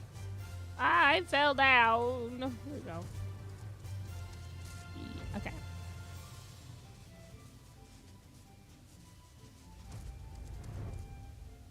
Oh, inside. Oh, up. Right. Infirmary. I know where the infirmary is. I never, ever forget where the infirmary is. Certainly not every single fucking time. Yep, they are. What's up, man? Tell you what happened? Why, yes, of course. I'm quite recovered enough for that. Anything to help catch those cowardly black hearts. I was traveling my usual route to Whitebrim Front when the sudden blow sent me reeling. The next thing I knew, I was on the ground, and several heretics were rifling through my cargo. Arms, armor, crystals, they was taking everything. 'Twas then that one of them noticed my bleary gaze and stalked over to better acquaint my head with his mace. Before darkness claimed me, however, I distinctly heard the words, "Return to Snowcloak." I dare say that that is where they were hauling my goods, but you'll not catch me rushing off in pursuit. They tell me 'twas a miracle I survived it all, and I'll not trust my thick skull to save me a second time. Okay. Bye. Bye-bye. Bye-bye. Okay. Search the wilds of Snowcloak. Oh yeah, I get to fight.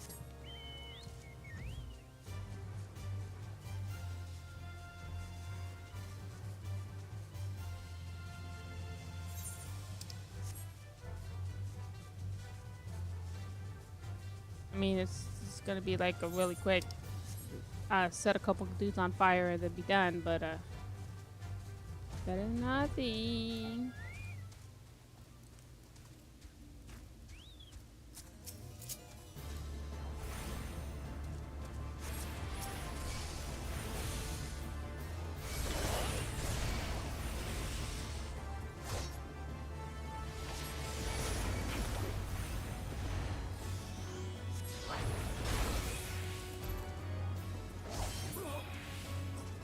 Hey, I wonder. I haven't checked my skill points. Oh, several. All right. Yeah, you can have it.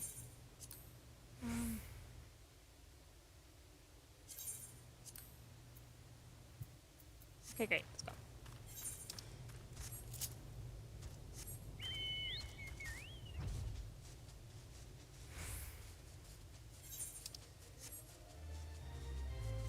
Hey, guy.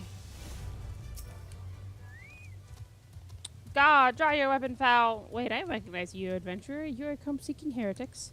Then we share a common purpose. We were on patrol when we chanced to cross one of their raiding parties and pursued them here.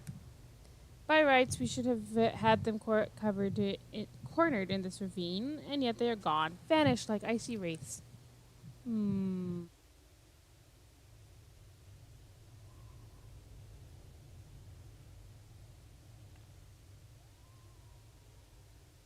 Hey. That outfit is for sale in the cash shop.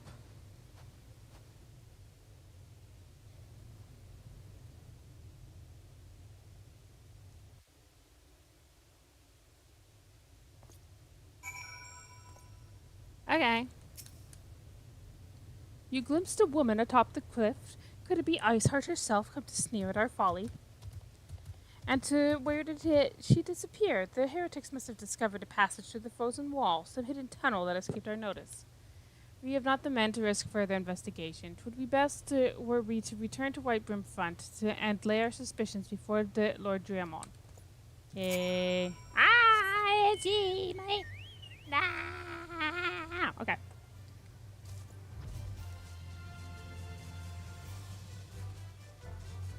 I didn't get it. I didn't get it at all. But my fucking head, it itches. Ah! Oh. Scratched my hand too much. Anyway.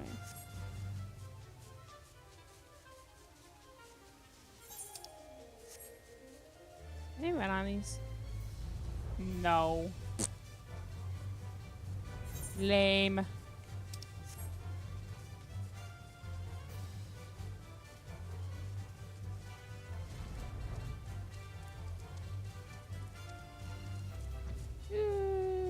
Bam. Come in.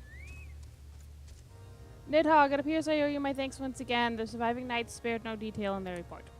The men you found near Snowcloak were some of my finest. That they should be bested so handily, I fear I have woefully underestimated the threat these heretics pose.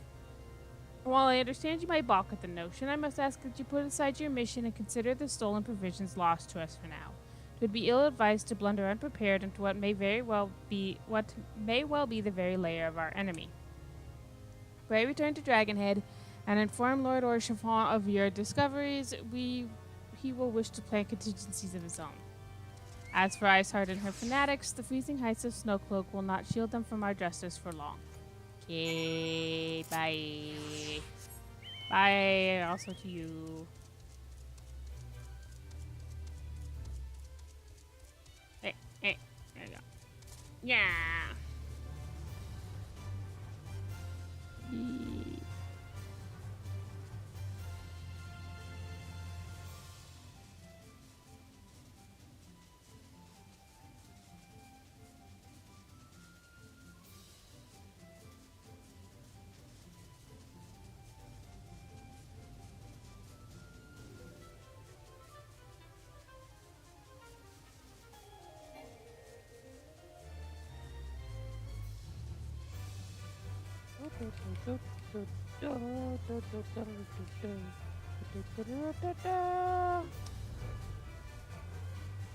Crash. Speak first. Into the ground. Orshimon, I'm going to land right. Okay. I'll land right on top of your chair. Fuck you. Fuck you. Okay.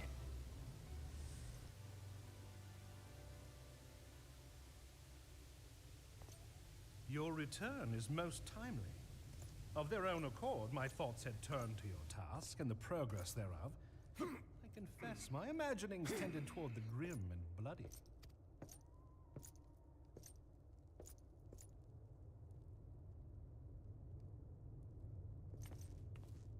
But you are here now, and I suspect such frivolous wonderings do little justice to the reality of your travails.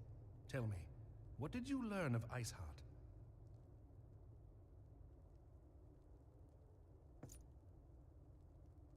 Indeed, and this transpired at Snowcloak? Of all the highlands, that towering wall has borne the worst of the region's brutal shift in climate. So inhospitable has Snowcloak become that we have still to survey the area in its entirety. Could its frozen heights conceal the heretics' hideaway? Mayhap a more robust reconnaissance effort is in order. Putting such considerations aside for the moment, we still know far too little of this Iceheart. That she is capable of commanding such a band of fanatics bespeaks natural authority, and no small measure of charisma. As much as I would like to fathom this mystery with you, the situation has grown beyond my personal purview. I am bound by duty to inform the Temple Knights and request that they bring this matter to its conclusion. Given the glowing reports the new commander has garnered thus far, I am certain that they can be relied upon to take appropriate action. Though Iceheart's true identity yet eludes us, you have provided us with a point from which to begin. Sometimes it takes but a single stone to prompt an avalanche. On the matter of the stolen provisions, I have already made arrangements for a second shipment to be sent to Revenant's Toll. I could not well allow such an honorable venture to be undermined by one miserable setback.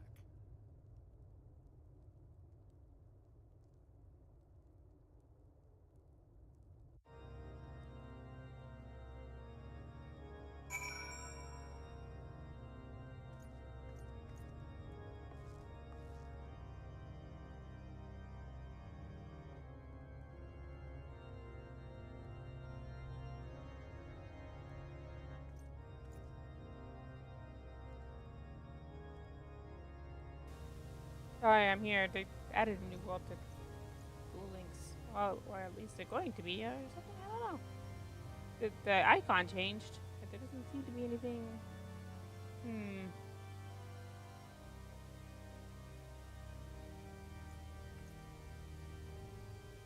Whatever. I'll worry about it later.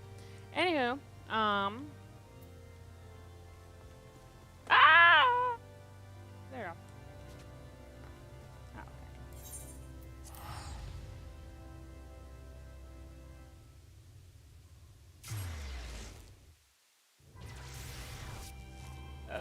Softborn.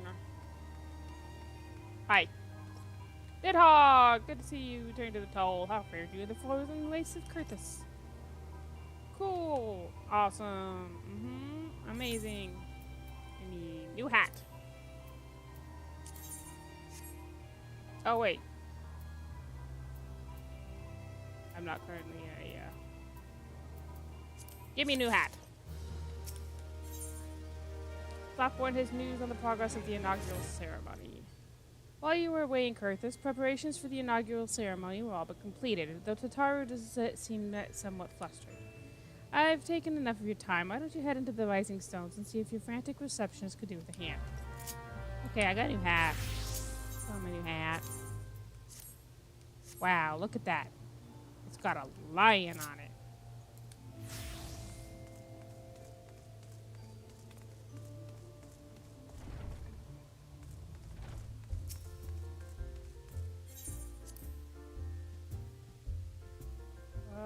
There it is.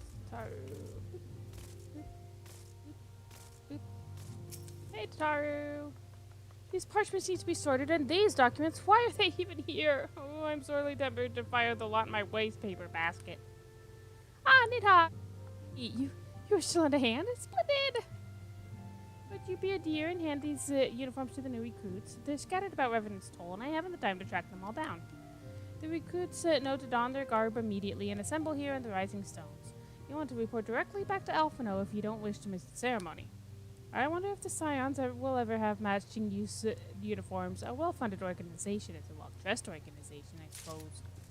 I don't want matching uniforms. I like what I wear. Alright.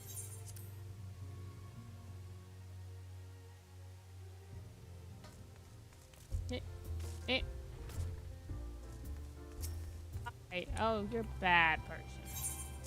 Take this, bad person.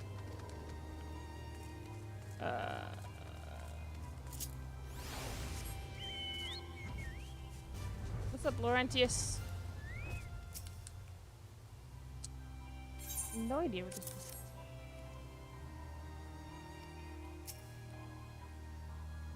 Yeah, nobody seems to know. Okay, dude, what's up, dude?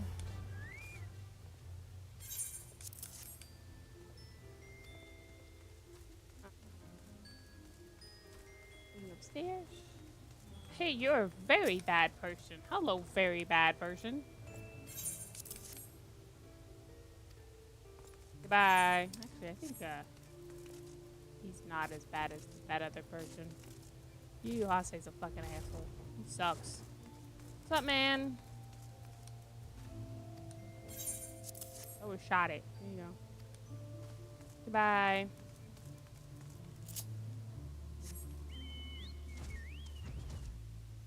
Hello, I don't think you ever do anything.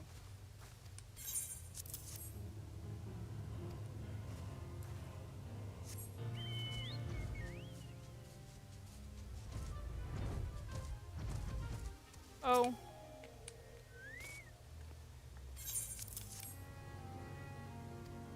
Uh-huh. Oh, there he is. I knew he was over here. Hello.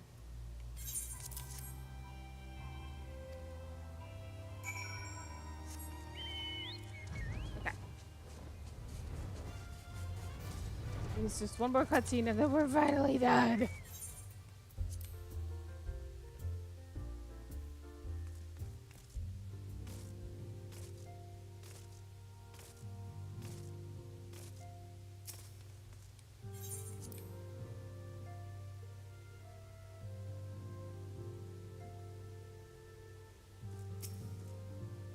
Okay, can we get this over with, please?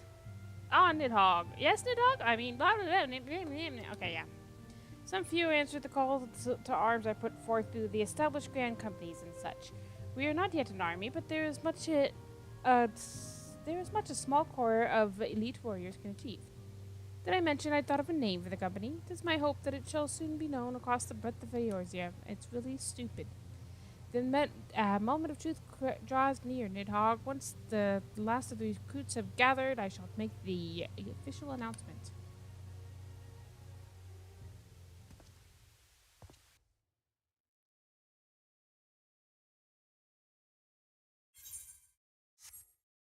Comrades, your presence here this day signifies the momentous choice that each of you has made.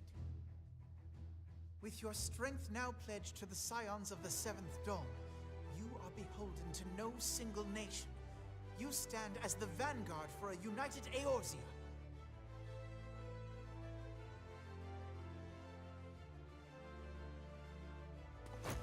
From this moment forth, I declare you Crystal Braves. Let us mend this fractured realm and face our enemies as one.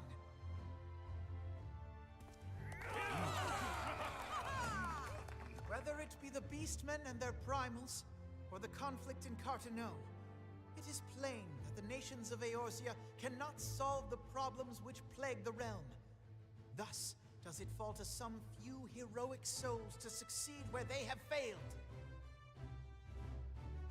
Come, take your place at the Scion's side as guardians of Eorzea, and together we shall fight for the freedom of all! For the freedom of all!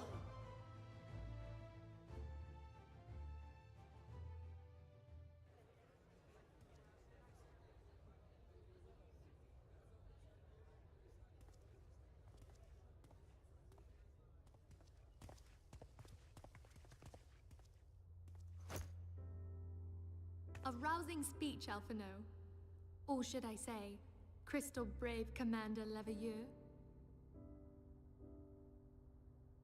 Please, Antecedent. The title is honorary. I shall not be leading the troops into battle, as it were. We are of the same purpose. Let us join hands and do what must be done to save this land. The Scions stand ready.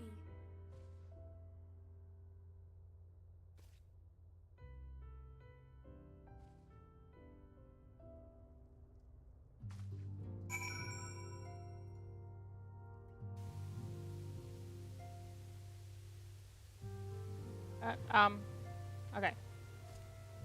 The new Yu-Gi-Oh thing is, Duel Links is on the 28th. So it's a week. They changed the icon early. I'm eager to see what the Crystal Braves might accomplish.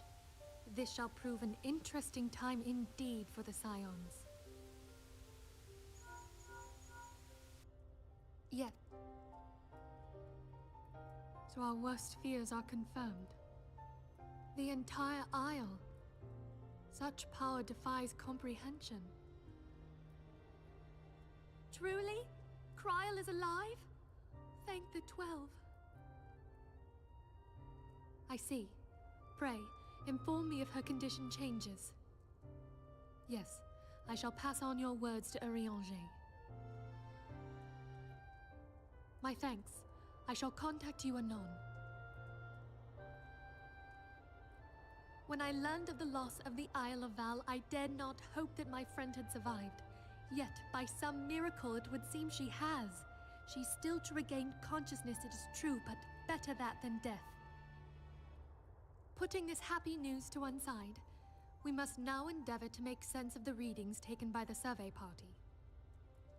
It appears the etheric disturbance which accompanied the Isle's destruction is of a magnitude alarmingly close to that of Ultima. Could the Ascians be responsible for this devastation as well? I wonder, have you heard aught from the Mother Crystal since the battle with the Garleans?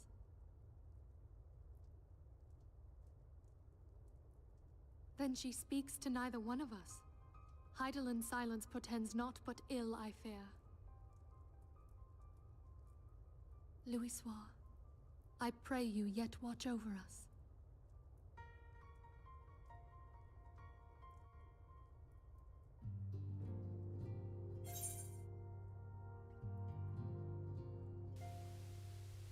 Okay. We've casting. No. There it is. Ah, yes. The funny hat. Everybody likes the funny hat. Hold on.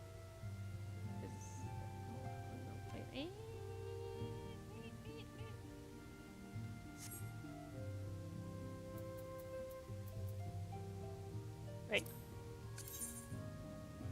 Oh, yeah. I'm a fucking warrior now. The second time in a row. Twice I did that.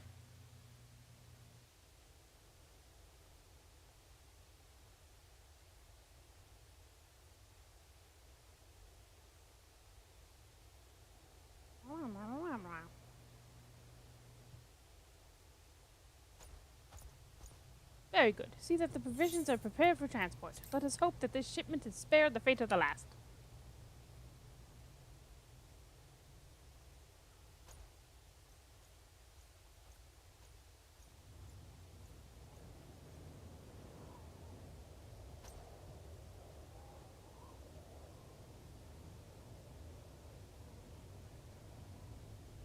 The winds are uncommon fierce this day.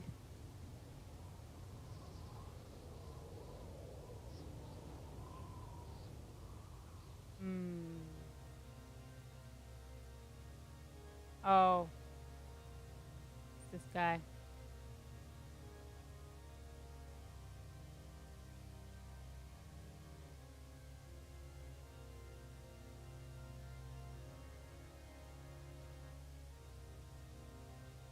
This is the old man with big beard patch.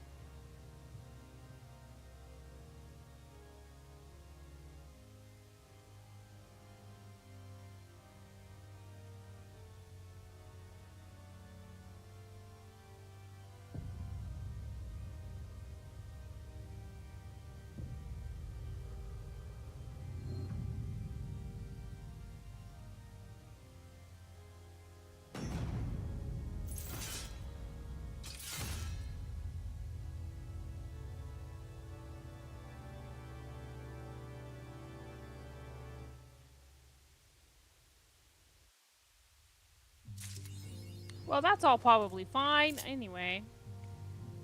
Okay. Yay. Finally. Thank God. Okay. God. Jesus Christ. Okay. Yeah, that took forever. But we're done. We're done and I got a fancy hat. Look at my funny hat. Anyway, so that's going to be it for this this episode. Next stream will probably be next week and it'll be Circus Tower. It will not be as long as this one. Fortunately. Well, I mean, Q willing.